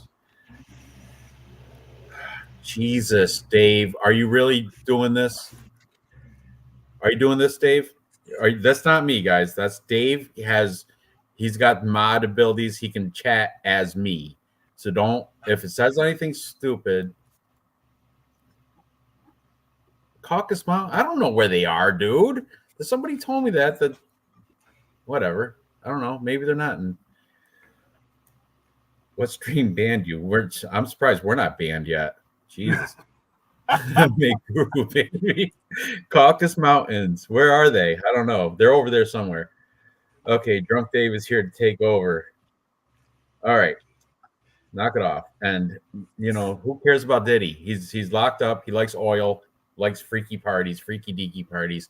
Koreans do rock, except for Da Woon Jung. He sucks. Cost me 3-leg parlay. The rest of them are okay though. The Iron Turtle. He's fighting next week, or he's fighting soon. Iron Turtles, and he's got a tough opponent too. Anyway, whatever. We're get back to what we're doing. Back to this shitty card. okay. All right, so back to this. Yeah, let's go down his quality, his resume, his fight quality of fighters he's beat and lost to. He beat Anthony Smith. You can scroll down, Dave, a little bit. Or are you still getting trolled by this guy? Iron Turtle will lose. Who's he fighting? He might, because I remember I saw a preview of it quick, just a quick thing. So Caucasus Mountain Range, intersection of Asia and Europe, stretching between the Black Sea and the Caspian Sea. They are surrounded by the Caucasus region. All right. See, we learned something in this chat too, not just ASMR pissing. We got more to offer than that. We got a little info. All right. He beat Anthony Smith, lost Nasruddin Imavov, Marvin Vittori. Look at these. Here's the good streak of wins. Beating Jack Hermanson, TKO. Phil Hawes, no longer in the UFC, but still he was Kyle Dawkins, no longer in the UFC, but still he was, and he got knocked out. Lorian Staropoli, no longer UFC, but he was. Officer Trevin Giles beat him with a unanimous decision. But look, now we're going back, 2021. I'll go back a little bit more. Kadis Ibragimov, that was a good win as well. Before that, who cares? I mean, these guys, they're all wins, but they're nobody. Where was this? WWFC? Whatever.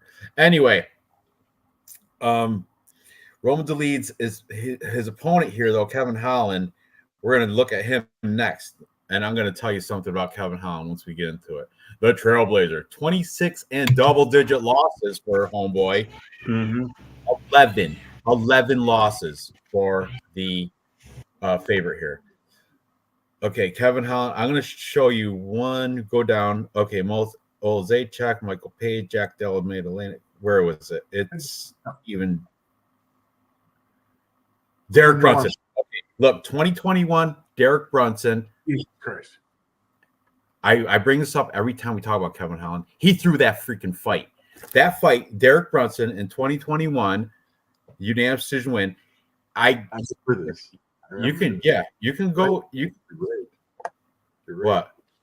No, you're right. I totally remember this. You fucking bitched about this fucking 3 years ago. I did bitch about it because I fucking remember you bitching about this fucking 3 years ago. Yeah, he told his girlfriend's cousin that lives in Georgia to put $10,000 on Derek Brunson. This is and he did, and Derek Brunson was like plus 400 or something phenomenal. Anyway, the payday for throwing that fight was way better than getting fight of the night, getting the bonuses. The payday for throwing it was way. And if you watch that fight back, you can see him letting Derek Brunson get the easy takedowns. And you know how Kevin Holland's like a talker during this fight? He like talks smack. He was talking, but he wasn't talking smack. He was talking like you could barely hear it during the fight. But I remember he's like, oh man, you got me good on that. And just like what? You're not giving this guy's compliments as he's on top of you in a fight in UFC. And it was just so cringy. And because of that, I'm taking Roman Dolidze just because of that fight right there, Derek Brunson. That's why. I don't care if it was blonde Brunson or not. He shouldn't have beat Kevin Holland, and he did. And Kevin Holland threw that fight, and that's why I can't ever bet Kevin Holland again. I'm taking Roman Dolidze. What do you guys got to say about this? Yeah, no, I remember that fight. I cannot forget that. He was talking to Khabib. He was talking to Khabib through the cage, asking Khabib for pointers, how to get up from the ground, just giving away minutes. And it was a form of quitting. And I feel like that's what, I don't know. I just feel like even if like Kevin Holland, I know he has some good wins on his record. He beat Tim Means with like a Darce choke or something like that. He just got an arm bar over Michelle Olajaychek. and I know he can look really good in some spots. He got that crazy knockout over Jacare Souza from the bottom. But Delize is a different animal. And I want to say he's like the more well-rounded mixed martial artist for the cage. Like, I don't know. I feel like there's just something missing with Kevin Holland. I feel like he would even lose, like, if you put him in the best fighters in the PFL. Like, I feel like he would lose. I feel like Roman Dolidze would not. I have Roman Dolidze. If I could put, like, I would bet this fight. This is kind of one of the spots that I like. I don't really love it, but I like this spot more than a lot of other spots. I'm probably gonna try to pick him a couple more lineups, and swap him out with Carlos Esteban. Yep, I'm on Roman Dolidze. I think he makes bread, right? He's got a bread hair shop on his back. You I have just to said, Dolidze by back hair.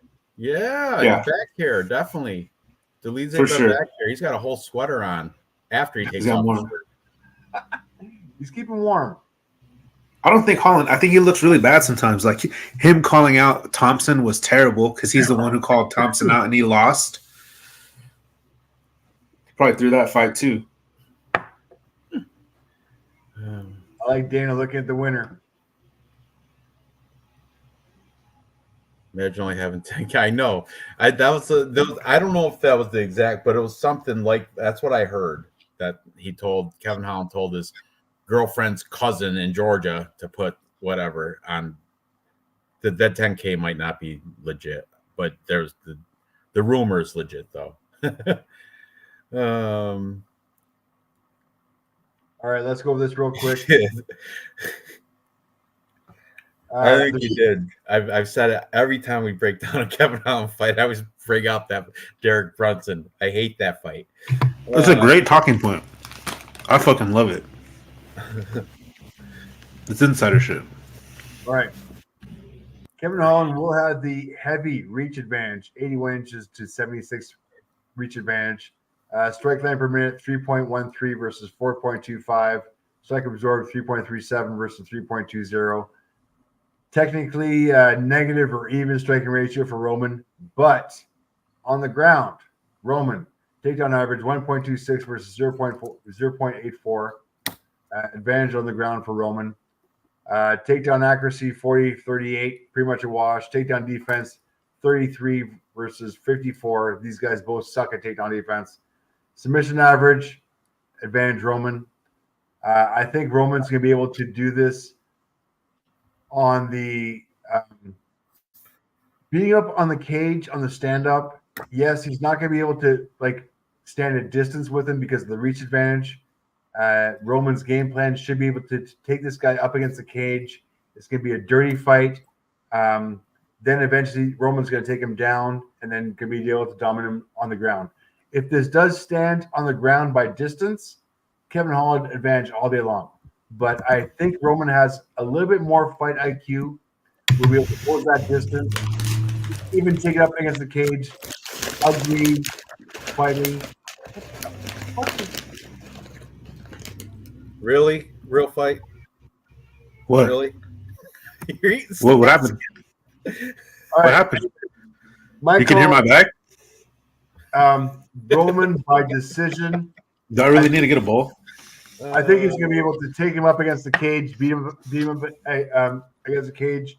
Roman, if you do decide to keep this on the feet at distance, you will get fucking pieced the fuck up by this guy.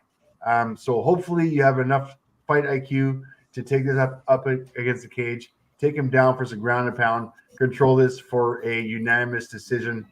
That's my pick. Delete it by decision. Sweet.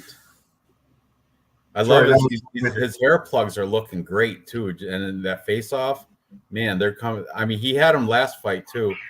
Before that, he was like balding real bad when he got beat by Imavov. But since the new hair plugs, Anthony Smith victory, undefeated since he got those hair plugs. Love it. Look, real fight. He does look good. Doesn't it? I love it.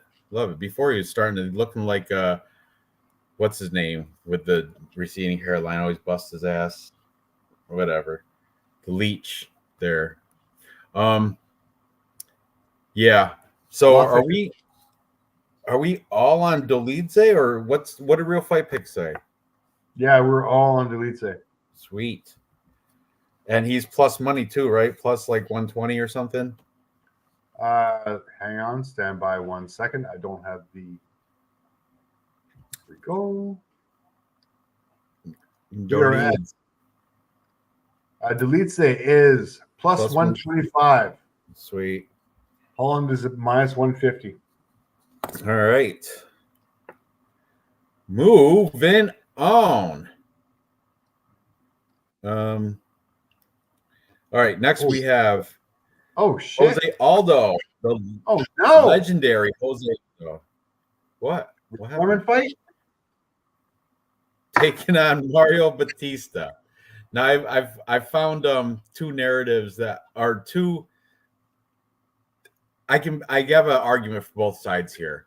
Mario Batista is, the younger emerging talent, and so he should have the more volume. I don't know. I didn't look at stats or nothing. I'm assuming he will have a lot more volume and land a lot more significant strikes. But look at his face too; it's sunken in.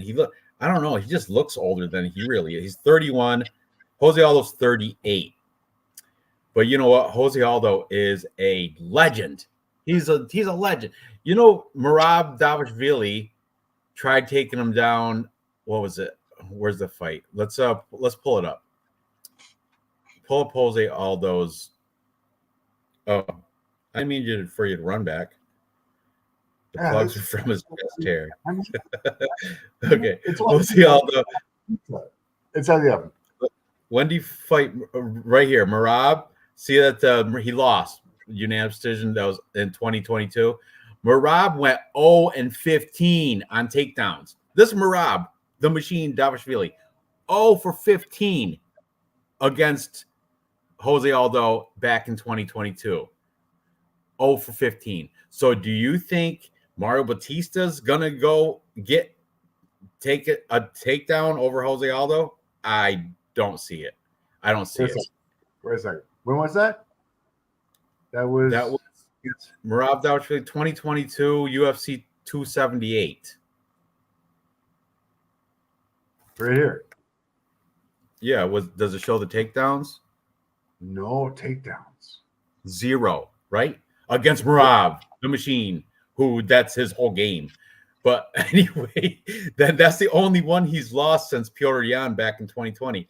And look at all these killers that he's beat. Marlon Vera, Pedro Munoz, Rob Font.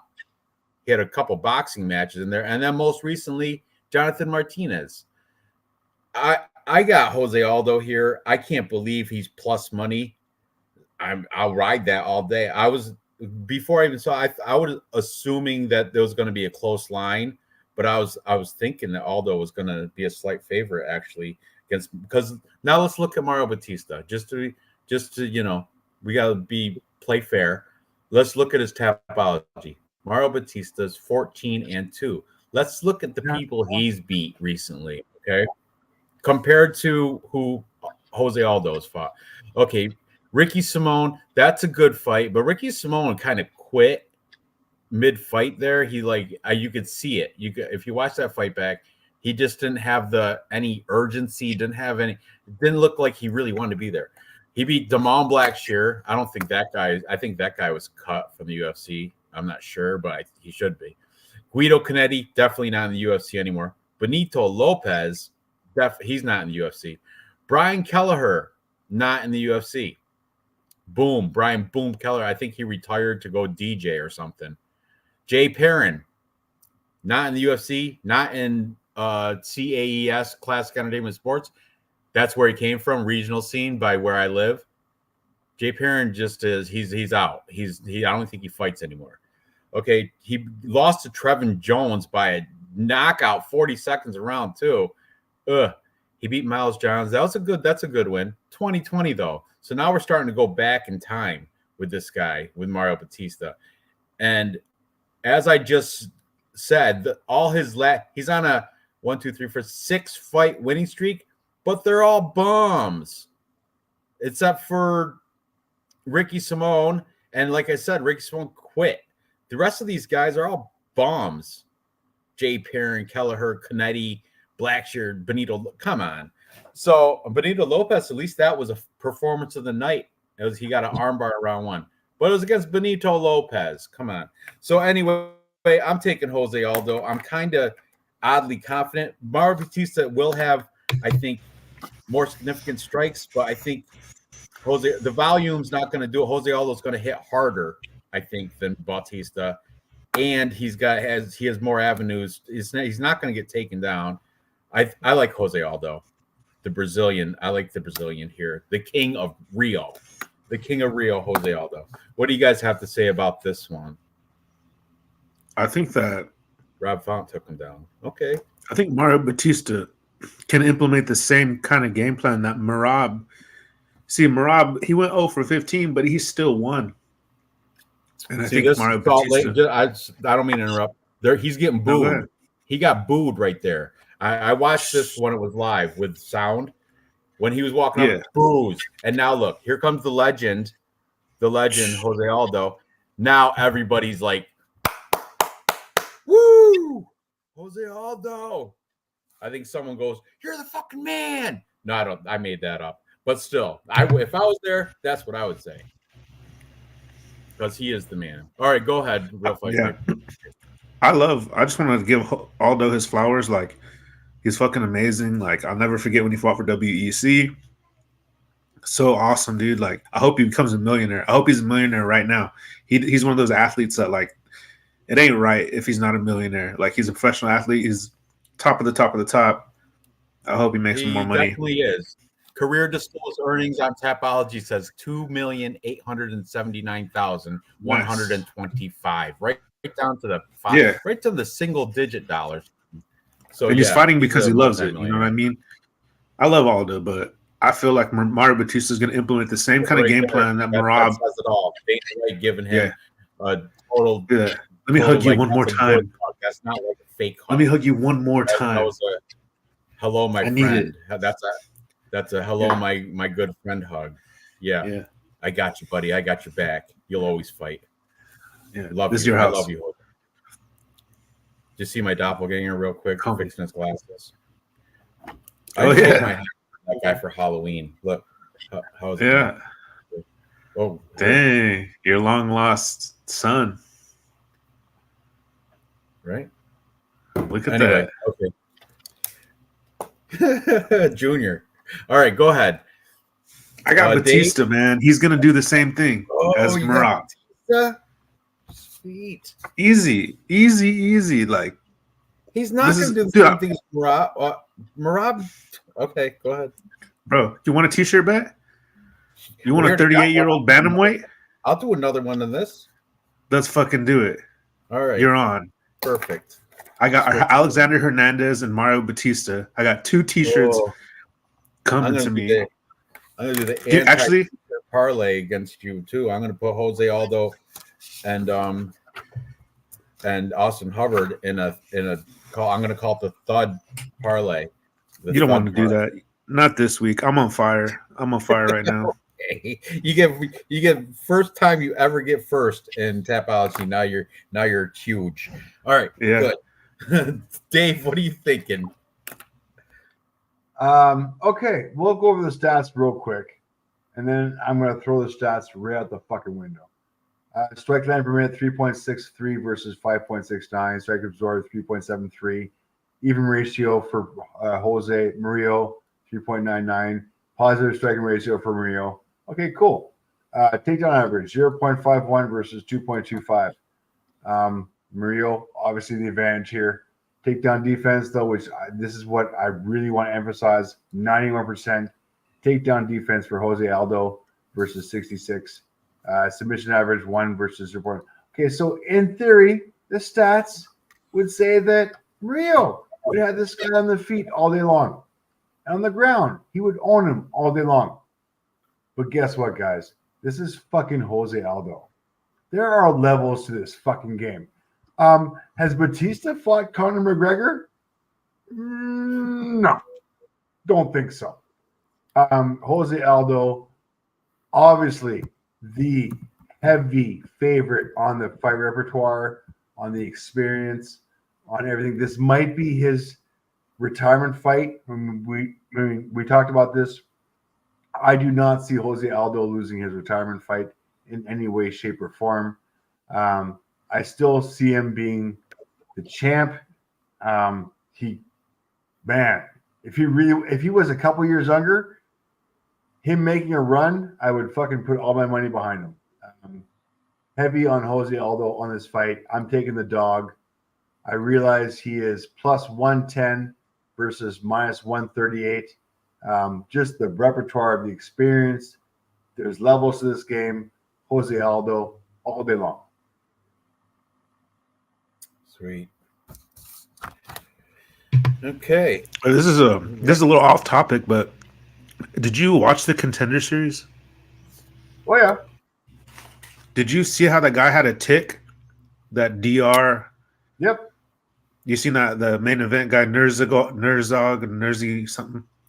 That was crazy, bro. He's like, I was blown away. I couldn't get over that. That was amazing. Like, you notice that? Did you notice he was rubbing his eye every time? Like every 5 seconds. Who's that like Uzbekistani fighter that had the tick? He's not. I don't think he's in the UFC, but he was good. Damir Ismagulov. There's no way it's that bad. There's no way it was that bad, was it? That was bad. He was fighting himself. I think Damir Ismagulov was his. It helped his fighting. I think Damir Ismagulov from the right guy. He knocked. It helped this guy too, man. I wanted to ask you guys about that because I just thought that was the craziest shit I ever seen. My cat shirt is extremely based. I don't know. What does based mean? I don't even know what based means. What is that? I'm not into the kid lingo. Real fight picks, what's based mean?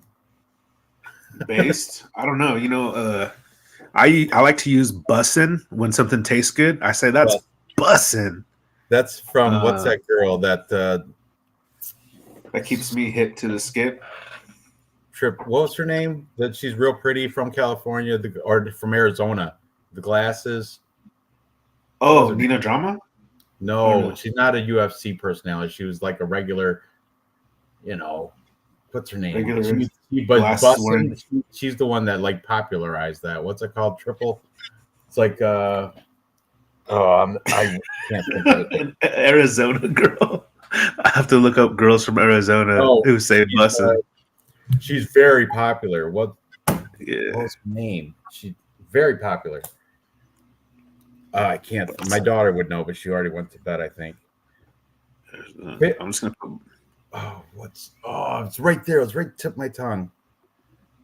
I'll be on a rabbit hole with that one. Something Wolf.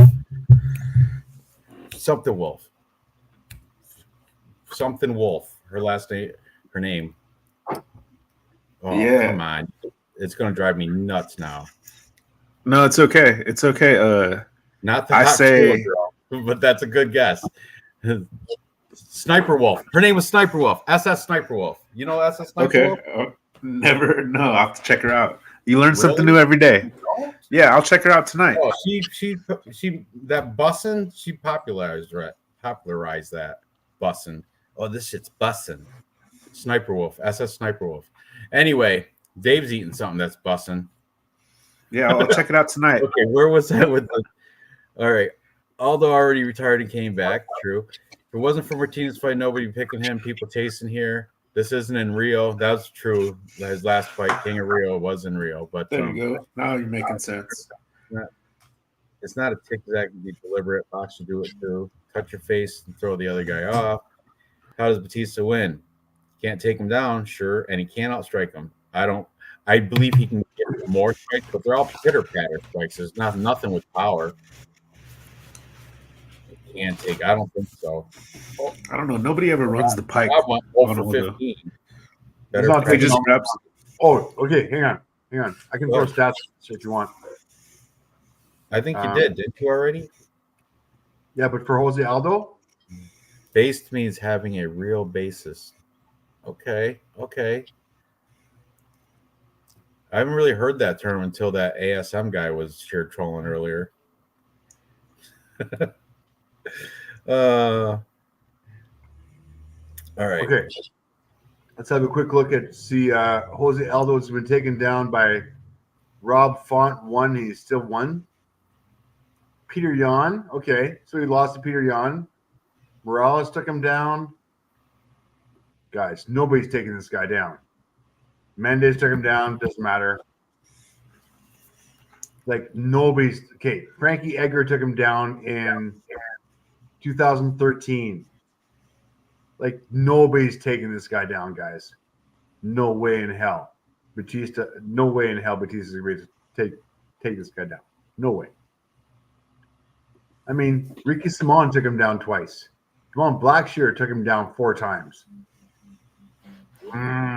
Look, don't see just happening. saying you can hug Aldo and pick him up. That's what I think. Is that how Rob Font did it? Batista does that. Based in reality. Marab is a single leg goblin. I get you. But I still don't think Bautista is going to do it either. All right, so we're split here. That's fine. What were the final odds at this late on? Let me see. I finally opened up DraftKings Sportsbook. I can find out what they are. On DraftKings Sportsbook, all those plus 120, minus 142 for Bautista. You know, I'm going to do here. I'm going to take Aldo plus 3.5 points because I don't think anyone's going to finish anybody. So all he's got to do is win one round, and that's minus 190. Minus 190. That's very smart. That's a great bet. That's a good play, right? That's a great bet. You get plus 3.5 points. So I win one round. That's all you got to do, Jose Aldo. I love that already. Okay, let's move to the co-main event. We got the UFC Women's Bantamweight Championship between the champion Raquel Pennington taking on the former champion Juliana Pena. All right, female fights, love them. Okay, so let's get into this, I guess. Okay, so you know Raquel Pennington has a baby with Tisha Torres Pennington, whatever. But I think Tisha is definitely the girl in the relationship, like, or the feminine side of this. I don't know the woke term of it, but Raquel is the power balance. The dyke. Is that the right word? Dyke? That's the word I use. I thought you were saying masculine side. The word. The butch. Raquel's the butch. Or what do they call them? What do they call them in prison? The girls that come in. What? Bulls, right? Bulls. Studs. There you go. Yeah. I should know this. The stud. Anyway, let's pull up the Tapology. I don't have it up. Do you have it up, Dave? Let me get this bomb quick. Hey, you know what? Juliana is a jobber. Right. She's the biggest jobber. She's like the jobber. You know, what's that? That win against Amanda Nunes was so garbage. Like Amanda Nunes, what the fuck are you talking about? She was unprepared. She thought she was going to, manage to get through it within a round. Then she gassed herself out, and that's why she got caught in the rear naked choke sub by Juliana Pena. Otherwise, she should have never even look at the rematch. Look what happened in the rematch. She was manhandled by Amanda Nunes, like embarrassingly. Okay, that's what happened in a real camp. Who's fighting her? I'm sorry. We're looking at Raquel. Let's look at Raquel Pennington. Thank you. Okay. Yes. So she's coming off a win against Mara Buena Silva. That's a good win. Before that, Ketlin Vieira, who's also on this card, that's going to get demolished again. Before that, she beat Aspen Ladd, Macy Chazon. So, she didn't have an easy road to her championship, but she's been around quite a bit. Now, here's a backstory to these girls. They were both in the Ultimate Fighter House. they both stayed in the same room. They're roommates. I think Raquel Pennington was the top bunk. Julia Pena was bottom bunk. And they at first started in the house. They were great friends, but then there was like this animosity and this now they hate each other. Juliana Pena won the Ultimate Fighter. Raquel Pennington felt that she should have won it. They must have been on the same team or something. I don't know how that works. But anyway, they went from being good friends in Ultimate Fighter to now talking mad shit about each other and disliking each other. And here we are with the champ and the ex-champ going at it. I'm taking the champ to retain her title because I think Juliana Pena is kind of fraudulent. I mean, she does have that win against Amanda Nunes, but I think that was fluky. I think that was a fluke win. I'm going to chalk it up as that. And aside from that, she got beat by Jermaine Durandamy. I mean, by submission. She wasn't, I'm not impressed with her. Raquel Pennington's a much better fighter, and I'm confident. And it's a girl fight, and I'm still confident that she's going to win. So go ahead, guys. Give it your best. Breakdown. Bro, I love Raquel Pennington. I love to watch her fight. She's such a good fighter. Like, she's a really good boxer, and like, she's super smart. And I'm a fan. You know, I don't know if it's because she's like half Mexican. I'm an actual fan of Raquel Pennington. Like, oh yeah, for sure. She's at least half Mexican. Raquel Pennington's for sure, 100%. Oh, is half Mexican. Is Juliana Pena's belly button covered? Is that cummerbund covering her belly button? I think it was. I missed it. I have to. This is a new thing. It is. It is. This is a new thing tonight. It is. Midriff parlay. Every girl that has her belly button covered so far. I hope Raquel doesn't come in with her belly button covered. And look at that soft underbelly parlay. That's what it should be, Ranch. Soft underbelly. Add the L, flat ass. Add the L in there. You got that. That's where her ass is flat. Flat. It says SpongeBob SquarePants. Mom jeans parlay. Man, I don't like the titties. I don't like the abs. I don't like any of it. You had me at man. Sure does look kind of like one. Man, she might be. She looks good.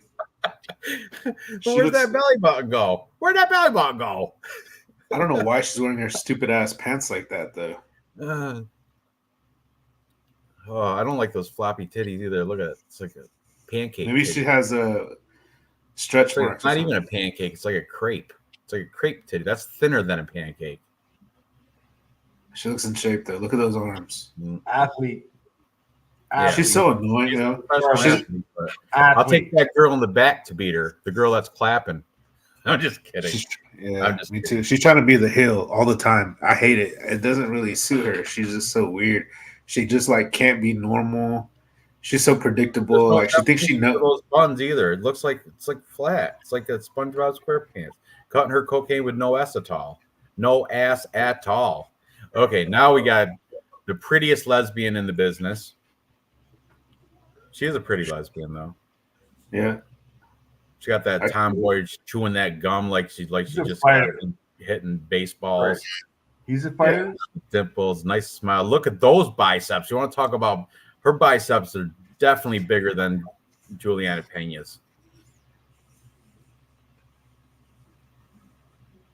Yeah.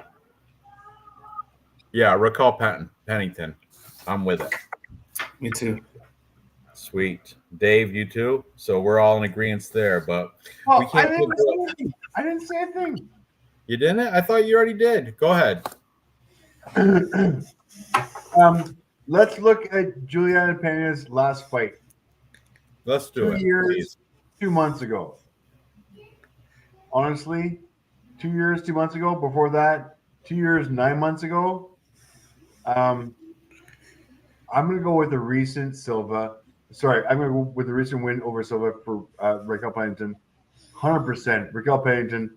Is she going to finish it, though? She might finish it. That's how much little faith I have in Pena. Yeah, all over Raquel Pennington in Tapology. I'm going to pick her by decision. I might bet her by submission. Hang on a second. Or by ground and pound. Wrong fight. Apologies.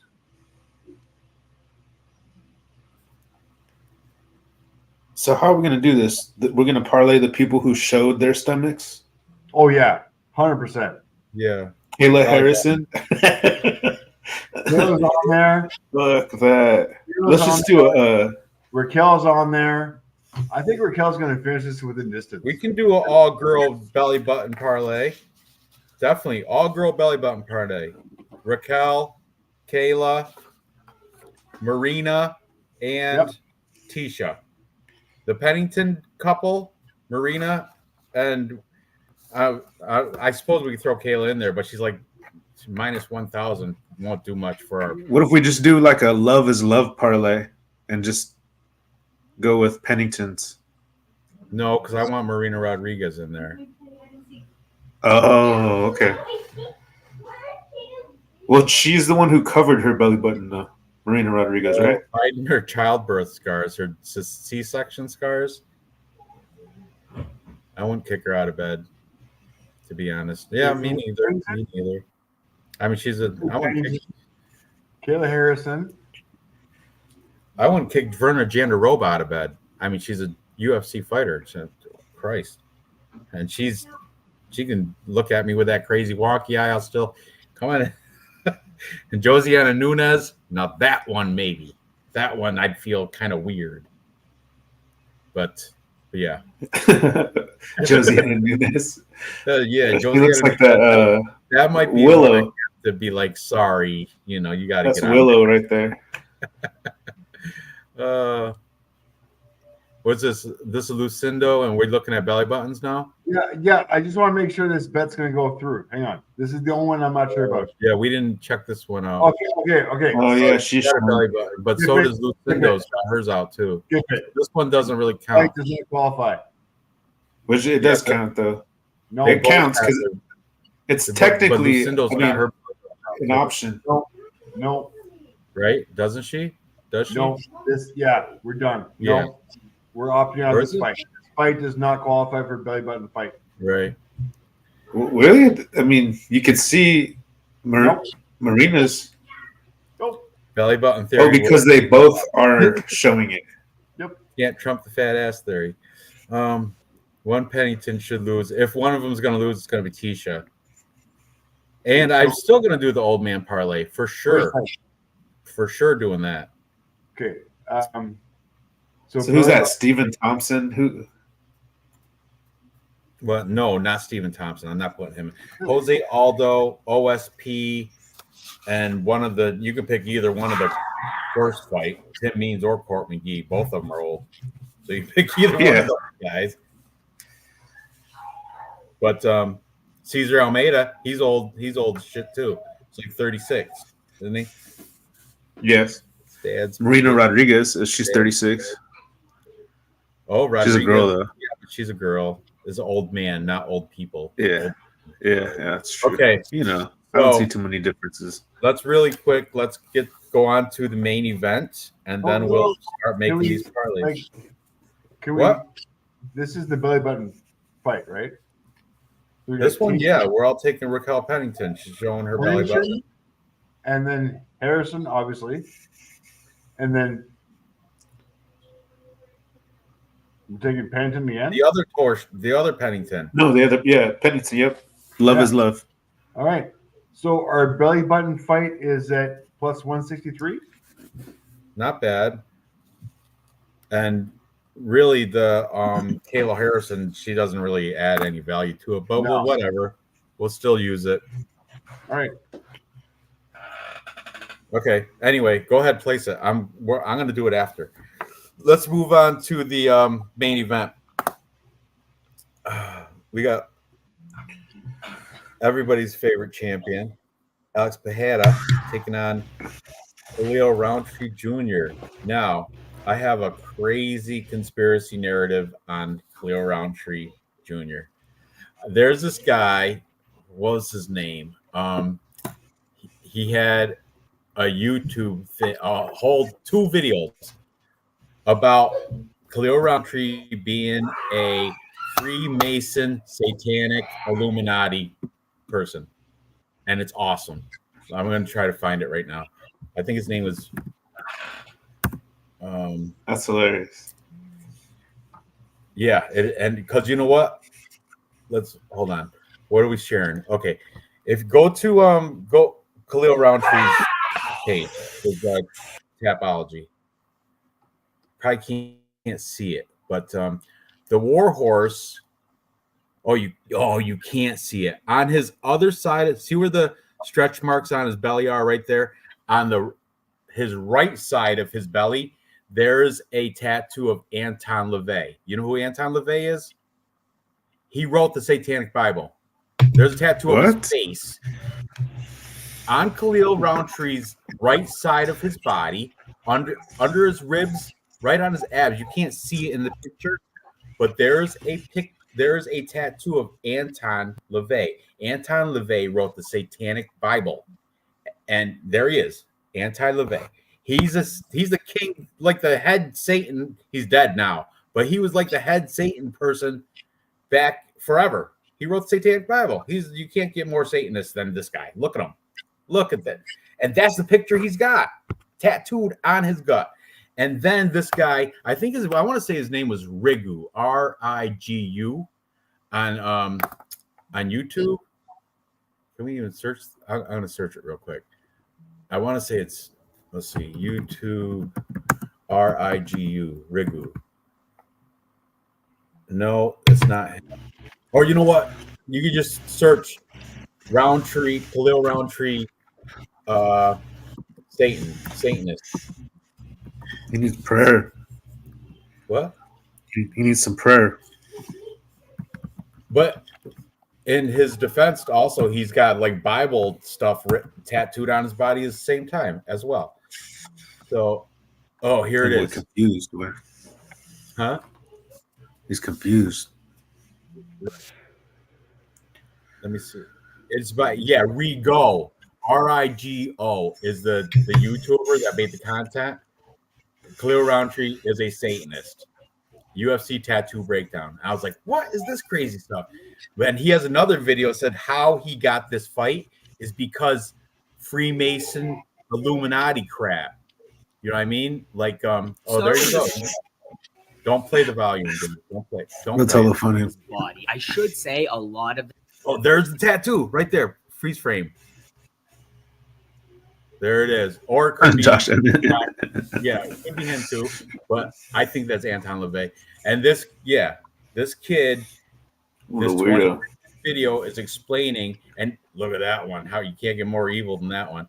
But there's another video he has, like how Khalil Roundtree got to UFC 307 main event title fight with Alex Pereira. And he's going on the narrative that Masonic Freemasons Lodge, Masonic Temple, Illuminati is setting this trap fight. Because how many people have you heard picking Khalil Roundtree? Nobody. None of the cappers, none of them are picking Khalil Roundtree. Gets hypnotized before his fights. See, this is just weird crap. But anyway, I'm picking Alex Pereira, but I'm just saying there is a narrative out there that this is going to be like a trap that Illuminati Freemasons are trapping this, so Khalil Roundtree becomes a champ for a little while.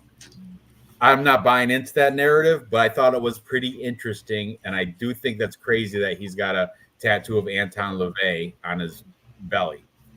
So anyway, I'm on the side of Alex Pereira because he's just going to knock him out and like before round 3. I'm going to say round 2. I'll say round 2 for Alex Pereira TKO. But I thought this was a good, interesting take from Rigo. I wish I should have invited him onto the show. That would have been fun, right? But yeah. Anyway, what do you guys have to say about this fight here? I don't know, man. There's no way you could pick Khalil Roundtree right here. I definitely have Alex Pereira minus 400. I guess you could parlay it, but every time I think of Khalil Roundtree, I think of him getting popped for that DHEA because I have it right there on top of my refrigerator. and I bought it because he got popped for it, and I thought, oh shit, he's an athlete. It might do something for me. I think I said the story already. I bought it, but basically what it is this supplement he was using, it goes to a place where it decides if it's going to be more testosterone or more estrogen. And if you're like me, over 40, and you're probably producing more estrogen or less testosterone, it'll probably just turn into more estrogen. But since he's taking all that other shit, it's just going to help him grow bigger. Like, did you see that when they did the on the UFC weigh-in show, when they did the grip tester to show the strength of your grip? They had Daniel Cormier do it. They had Chris Weidman do it. They had all the fighters on the card do it, and they measured them. Jose Aldo was like on the bottom, lower than everybody is, even the girls. And Khalil Roundtree's was the highest. His was stronger than Alex Pereira. So he's definitely on some shit. So he's, definitely packing some power. But I got to say, the more technical striker by a long shot. And he has size. I mean, they're feeding Khalil Roundtree to Alex Pereira. So this is a no-brainer. But that whole Illuminati talk, that's kind of interesting. You know what I mean? I do have like one lineup with Khalil in it for DraftKings just for the fuck of it. I'll throw $3 away. Sure. But definitely have Poetan. Got him in a lot of lineups too because I see a knockout. Yeah, it was DHEA. I have some of it. I didn't take any of it because I realized it's just going to help me grow boobs. It's going to only grow breasts. But it turns in a bunch of muscle for Khalil.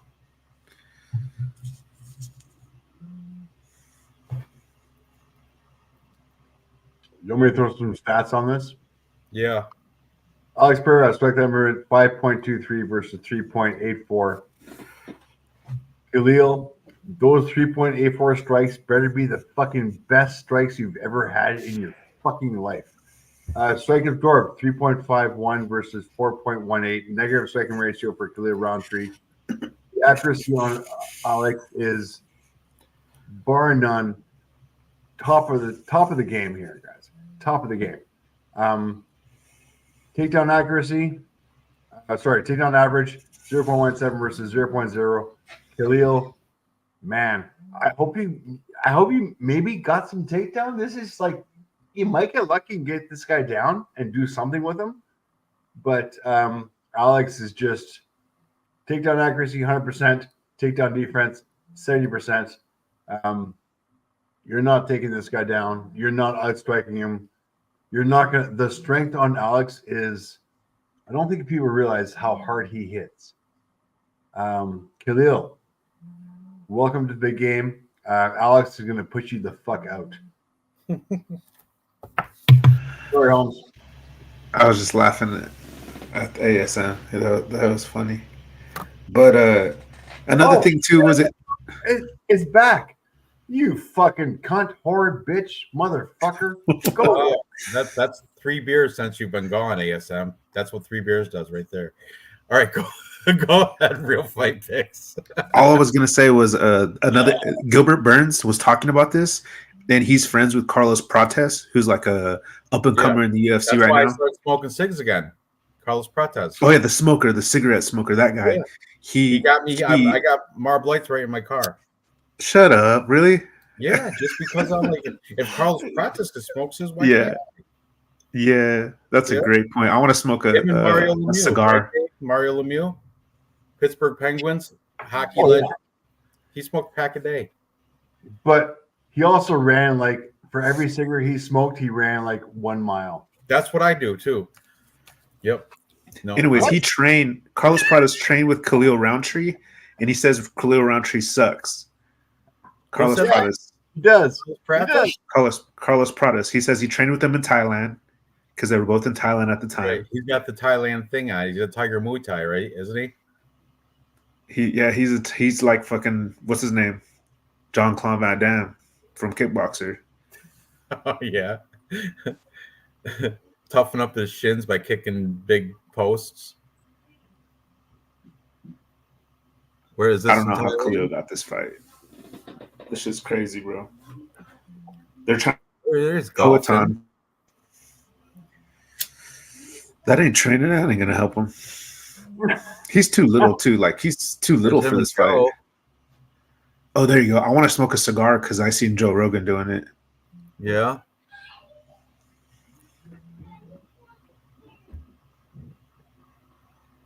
Look at those strikes.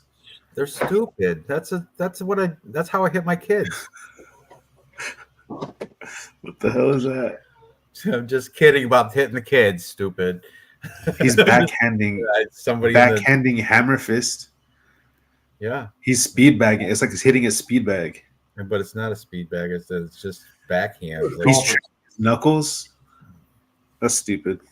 That's some fucking Joshua Fabia, Diego Sanchez type shit right there.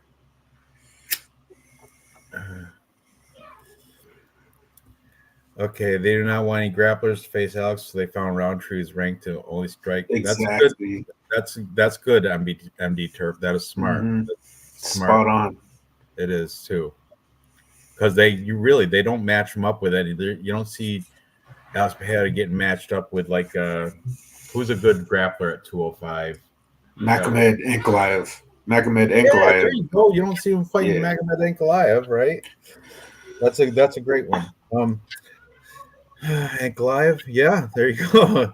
Can't dodge grapplers forever. Who do you think's gonna win, Dave? You said Peloton? Peloton for I sure. got this again too, but my bathroom is way on the other side of the house. Are you on Roundtree or you're on Peloton, right, Dave? You're picking Dave, go Alex Pereira, right? What? Did you give your pick? You said Alex Pereira, right? You did. Okay. Within So we're all on Alex Pereira. Shit, I wonder what our three fucking, what do you like, Dave? I mean, Alex Pereira, he's too chalky, right? So we can't really use him. Oh, I can use him within distance. Yeah, I think that's how that fight ends too. What do you got? What are you looking at? What looks nice? Nah, it's minus 250. It doesn't look good. That's right. It's still chalky. Honestly, there are so many other better fights on this card that we can bet on that I think are fucking locks. So yeah, I would skip. Well, we have to pick. Obviously, Pereira. I'm gonna go Pereira within distance. I'm probably gonna go like round 4 knockout, just because Killer Roundtree just doesn't. There's just different levels. Like round 3, round 4 knockout. I think Alex is gonna play with him for the first couple rounds, just for the sake of playing with him. I think Khalil might have one takedown happen, which is not going to do anything. That's going to be round 3, and then come round 4, the money rounds. I think Alex is going to knock him out. So yeah, Look, I'm looking at these fights right now, right? I'm looking at them. I'm looking at all of them, and I know off the top of my head which ones that we agreed on and which ones we disagreed on. We have to use Buckley. But there's really not another fight that we agree on. For instance, we don't do girl fights, so Raquel Pennington, she's out. We don't do the main event, so Alex Pereira, he's out. I'm taking Batista. I even got a t-shirt bet on it, and you guys are on Aldo. Harrison, that's too chalky. We're all on Delidze. I say we use Delidze because that's one of the rare ones that we all agree on, along with Buckley. And that takes us to Lucindo and Rodriguez. I think you guys are on Rodriguez. I'm on Lucindo, and I have a t-shirt bet with that as well. No t-shirt bet. That's Alexander Hernandez and Austin Hubbard. And I'm on Hernandez. You guys are on Hubbard, I think. And I have a t-shirt bet. And then Cesar Almeida. I think we need to use Cesar Almeida because he's a little less chalkier than Alex Pereira. He's at minus 395. He's in the main event. Dave doesn't do main events. So no, we use Cesar Almeida. We should use. I mean, it sucks, but I'm just gonna ban him. All he's doing is insulting. We're trying to win over here. Huh? I know we're winners. We're trying to win. We're trying to win. We're trying to win money. We hit last week too. We hit our spite first week. We hit our spite, Dave. First week. Do either of you guys got to piss? You can hear yours. I really do. Go ahead. Go ahead. Yeah. Hold on. I'm gonna turn off the lights. Mic up. No. What am I going to do? Put my laptop with me? No, you did. How'd you do it last time? All right. No. Well, how did you do it? Like, You did it before. yeah, you're acting like this is brand new. This is wrong things. Just open the door and let it go. It's not wrong. Does it feel wrong to you? It feels right to me. Oh, you guys are fucking twisted and All right. demented. I just turned the lights off. Or dimmed them. We are a coward. Remember, we're cowards and we're horrible, unbearable to watch. Why are you still here if we're unbearable? Yeah, get the fuck out of here. Because I know All right. we have good bets. That's what it is. Early It's the most in the morning. original takes. We're on to the festival. We have the most original takes Yep. than any other show. Okay. This guy's a moron. Degenerate. This is an adult show too, so might as well leave. All right. Jesus, this guy with his insults. Doesn't matter. Doesn't matter. I love being a lowlife. Who's And a who's degenerate. doing the ASMR? That's my gang. Go ahead. We're waiting on you. That's my commitment. I mean, if I go, it's gonna be small peepee. I mean, You've been eating those salty snacks, soaking up all that liquid. it's true. Like I'd had fucking hummus, Chips and stuff, and Scooby snacks. Fritos and shit. What do you call this? Chili cheese. Sorry about that. Bad. Chili cheese Fritos. Oh, that's good Yes. jail food. That's All right. good podcast food, man. Let's see. Mixed. Women, mixed. All right. Cesar Almeida, disgusting, minus 400. You have we to add agree. me. You can't add me. You have to add me. Add me on the fucking stream, bitch. What do you mean? You are on the stream. I could see you. Oh, this one? Oh, Oh, he's bringing his phone in. I'm gonna turn off my mic. Yeah, I'm turning mine off too.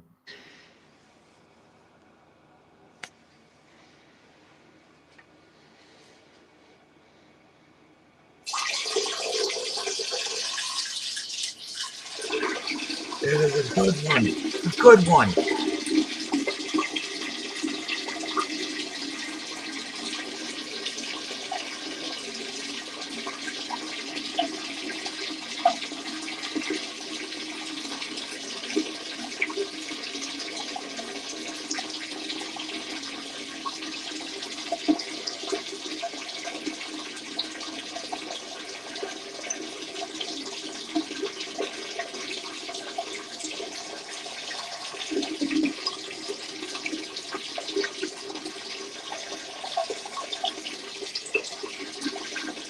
Is that real? That's been forever.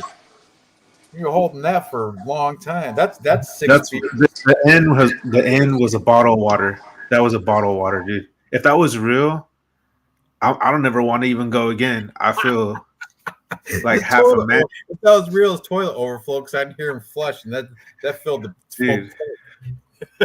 But you know what? Honestly, either way, I enjoyed it. You know what I'm saying? Like, Oh, that's why we do this. Okay. That's why we do this show. I applaud. That was a good one. yeah, If it was Shout out to you, legit, dude. Hold on. That was beautiful. that was a this good smoke's- one. That was a good this one. smoke That was definitely 6 to 9 beers. That's for you. That was, That's for you, man. oh, Crystal State only a 7 out of 10.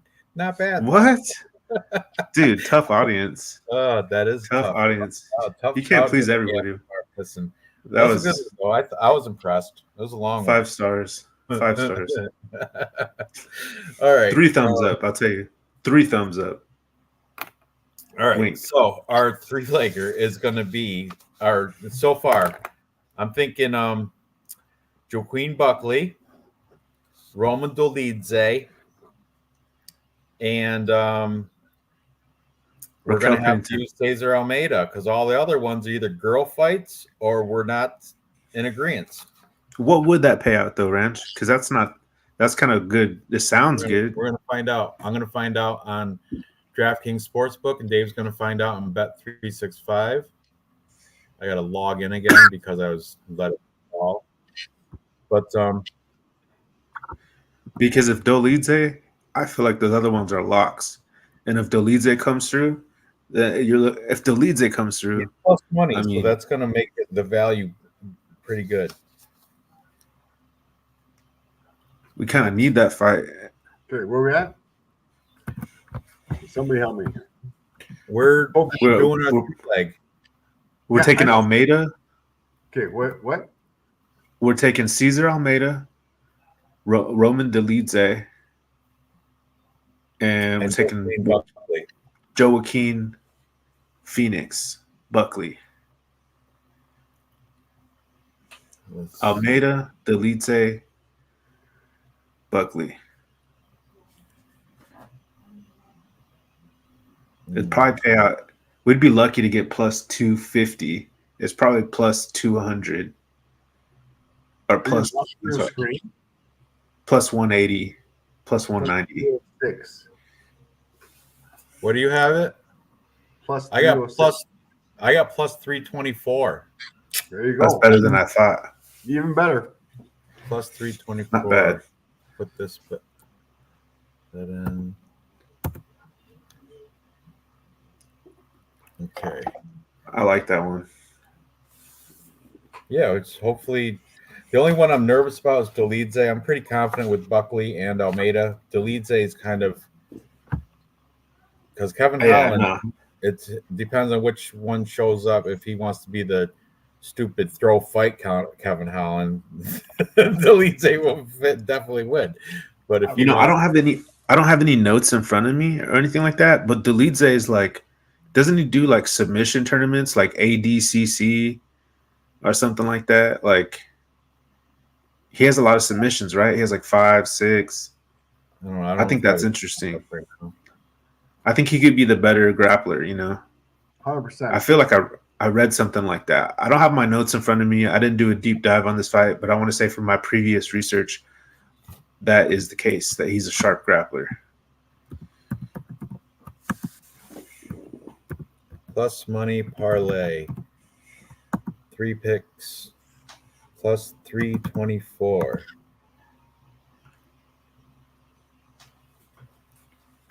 Okay. There it is. Wow. Almeida, Buckley, Dolidze. Plus 324. All right, now we're going to make what was that belly button one? Oh, shit. Didn't you already bet it? That was no, that was Tisha Pennington. Marina. Oh, we can't use it because Lucindo showed her belly button too, right? right.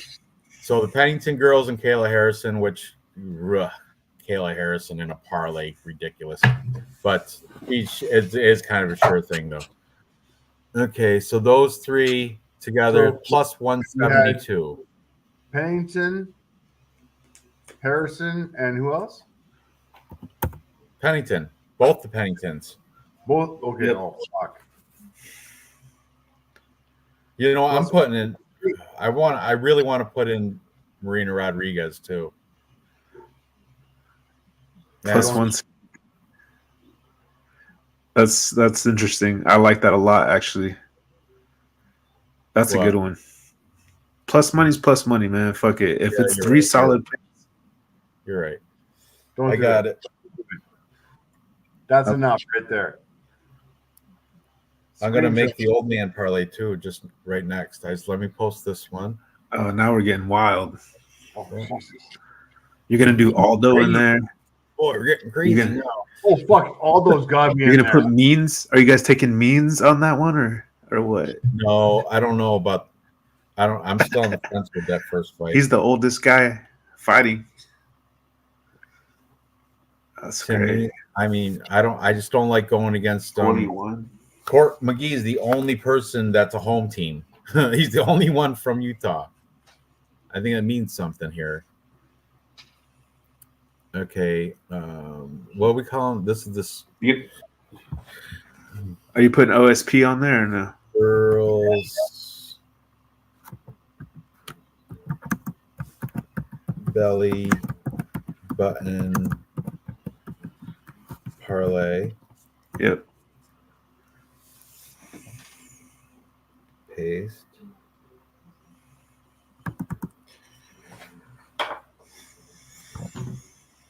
Oh, dude. Can we What's just up? do a two-leg parlay? A two-legger? Jose Aldo? Yeah, I know, right? I mean, because Oh, you ain't greedy if you add Oh, another dog. Fresh mark parlay. That's hilarious. OSP Jose Aldo plus 530. I Who was love it? this fucking parlay. Who'd you just say? OSP and Jose Aldo. Oh, Wow. old man parlay. That's all we needed with that plus money. Just two people. Two-leg parlay plus 530. You're looking pretty good if OSP pulls it off. Please. I'd be sitting high, confident. Jose Aldo plus 530. I love that parlay. That Is there is any- my jam right there. Is there anybody else old you want to throw in there? No. Leave it at 2. Stop. You want more than plus 530? Don't be greedy. I mean, Cesar Almeida's pretty confident bet. All right, who is it now? It's OSP. Hey, you put Austin Hubbard in there. He's Do your own fucking shit. This is mine. OSP Jose Aldo plus OSP 530. Aldo A $50 Yeah. bet plus wins 560 21. here on DraftKings. Plus 560. Go. 20 Go. bucks on that. Go. You better. You know what I kind of like? Can I tell you what I kind of like? 32. Come on, OSP. I'm confident with Jose, but OSP, is OSP. So I'm not, I bet you this is going to be the DraftKings optimum lineup. It's going to be no, that's saying too much. But I like Court McGee and Marino Rodriguez just to gamble. Like that's the terrible degenerate parlay. But I think you'll probably play that one, Ranj, right? Because you like Marino Rodriguez, and you're on the side of Court McGee, right? Hold on a second. That's for you. Well, is that his neighbor? There he goes. No more shows done. No. Oh God. Man, we have to be gentlemen. Though. I gotta go. She's a pretty lady. I was grabbing paper to take notes. You fucking bitches. I was getting up and grab paper so I could write shit down. My God, judgmental cunts, all of you. 60. Old man, 2 picks parlay. We're getting crazy though. This is 3 parlays now. By the way, if that tattoo is not Anton LaVey, who the hell is it? Is Josh Emmett? Why would he get a tattoo of Josh Emmett on his belly? It's just... Hey, but the cross is upside down. You've seen that, right? On his tattoo. Oh, I didn't. The cross, there's an upside down cross. That's supposed on to be his tattoo. That was a different tattoo. That was somebody else's tattoo, I think. Oh, okay. I was gonna say because it'll be pretty clear. Black guy. That guy with the cross upside down was a white guy in that. I have to look at it again. He's still crazy. I can see why Sean Strickland hates him. Sean Strickland hates who? Cleo Roundtree? Yeah, he's saying that he's a fucking weirdo and he was in a cult in Las Vegas. He's still in a cult. Can we? Look at that. He's a trend. Can't even see the tattoo. He's trans Thailand. He's trans Thai. It's not Josh Emmett or Anton LaVey. Who is it then? Who's that? Who's the tattoo on Khalil Ranchi's belly? Who is it then? Oh, that was a white man's tattoo? Well, shit, dude. I mean, come on. You know, I don't want to see no. Why are we showing that? All right, answer one question. Who the hell's tattoo is that? Who is in this circle on Khalil Roundtree? Who's this circle? Who's in that? Bro, I'm gonna watch that Rigo. It's not Rigo anybody. show. It's not anybody. It's just a big, 6-inch tattoo on just some random dude. I gotta watch that. Well, fuck, dude. And I have 17 DraftKings lineups, and 12 of them I had Carla Esparza. Necklace. Is that a Freemason necklace? Is that the compass? And That's some. It's like black magic versus black magic. For real. Oh man, you guys are getting too crazy now. I don't even know. Ratsnasambhava. That's deep. I mean, how would you find that out? You're like a jeweler. He's different. He's a jeweler. Crystal's a different guy. Yeah, look at the tattoo again. Oh, that's a white guy. See, I gotta watch this. Oh, you know who it is? It's the guy from the Zigzag rapper. Zigzag, the rolling papers. That's who it's the guy from the Zigzag. It's the Zigzag guy. No. I gotta check it out. I gotta see.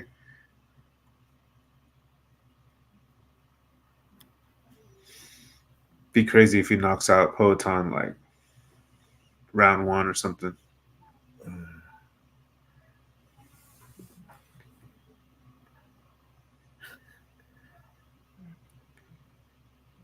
Or Josh Emmett.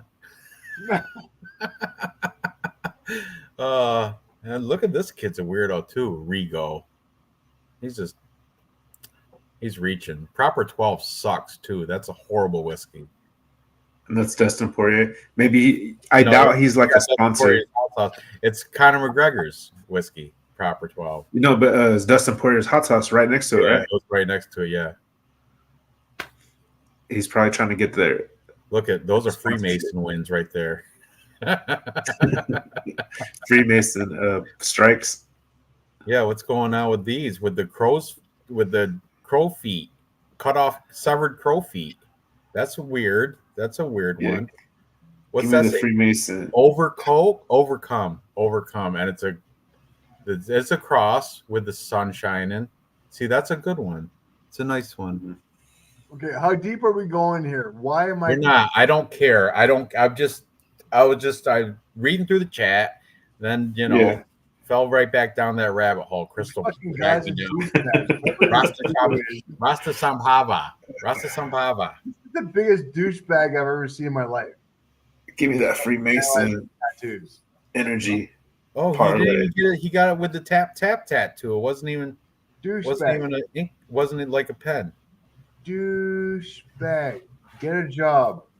All right. Stop anyway, off mom and dad's money. He's got the Mexican Bible. We did the belly button. We did the old man. We did the our 3-leg plus money tattoo. Plus money parlay. We good? Anything else you want to discuss here? We good? This was good. I mean, gosh, I can't wait till next week's card, guys. It's got so much more stuff to research. Like this card was something else. But I hope we win. I'll be rooting for us. Good luck, chat. Crystal, Rasnas spammer in the chat by far. Rasnasambhava. Okay. Oh my God! It's Buddha. It's Buddha thing. It's a Buddhist thing. I don't know. So he's got a Buddhist. You know why? Because he's been in Thailand, at Tiger, or with whoever, with the Hickman brothers, or somebody in Thailand. He's been training in Thailand. That's why he got that necklace from a street vendor. Guy is selling like rice cakes and those necklaces. I'll get one of those. What's this? Ratsana Shaba. Oh, it's Buddhist. Yep. Whatever. All right. So you guys got any more questions, comments, concerns regarding this card tomorrow? What time does it start? Normal time, I think. Yep, No, 6 Gerald Lynch, Crystal, Noah Allen. I love all, Nick Alexander, even ASM. I Yeah, appreciate all you guys. I appreciate it. Well, ASM did nothing but And who- insult us and said we're garbage and unbearable to watch, but he couldn't leave for some reason. Yeah. Anyway, so yeah. Good stream and good best of luck to everybody tomorrow. And we'll see you next week when we talk about Brad Tavares beating up Jun Young Park, my Iron Turtle. So you guys think we'll see on that. But I think I had a dream actually that Iron Turtle knocked out Brad Tavares. I had a dream like a month ago. I'm not kidding. All right. I'll bet on it. Hey, Ranj, can we when you end the chat, can you like stay backstage? Can I talk to you for 1 second? Absolutely. Me and Dave stayed backstage for like 40 minutes. Dude, You're the oh, only shit, one all right. off real quick. We Yeah. stay backstage. We do drugs and drink beers. And you're the one Dude. that we talk about you. Call some I'm just dancing kidding, girls. Dave. I'm I'm gonna kidding. call up some kidding. dancing ladies. Okay, that's like, It's dude, just Patreon only for the backstage shit. we Yeah. don't have Patreon. Let's do this. Patreon do only it. for the backstage. Members only for backstage stuff. Here's the body. Where's ASM? We're gonna get that body oil out. No, All no, that. We're watching no, P. Diddy dude, porn. you do not want us. You don't want to hear what Ranj and I do after the fucking stream. It's bad. Backstage freak-off parties. That's right. Dang. I think I got some avocado oil. Avocado oil. That's nutty. Yeah. All right. Anyway, let's good. Let's end the stream so we can talk, without the whole chat. All right. Good luck. Best of luck, guys, tomorrow. Thanks for hanging out. And hopefully we'll see you next. Is it next week, right? Next week's an event. Yeah. All right. Yeah, I'm not even sure. I just looked at it and I was like, all right, This is a big next event. week we're gonna kill it. We're gonna kill it next week, guys. I promise you. We're gonna kill it tomorrow. We're gonna kill it tomorrow. Yeah. And next Yeah. week. Fuck All I'm right. just a professional at it. This will probably get copyright infringed for showing face-offs. I hope so. Maybe I'll trim it. Who knows? We'll see. All right. Good night, guys.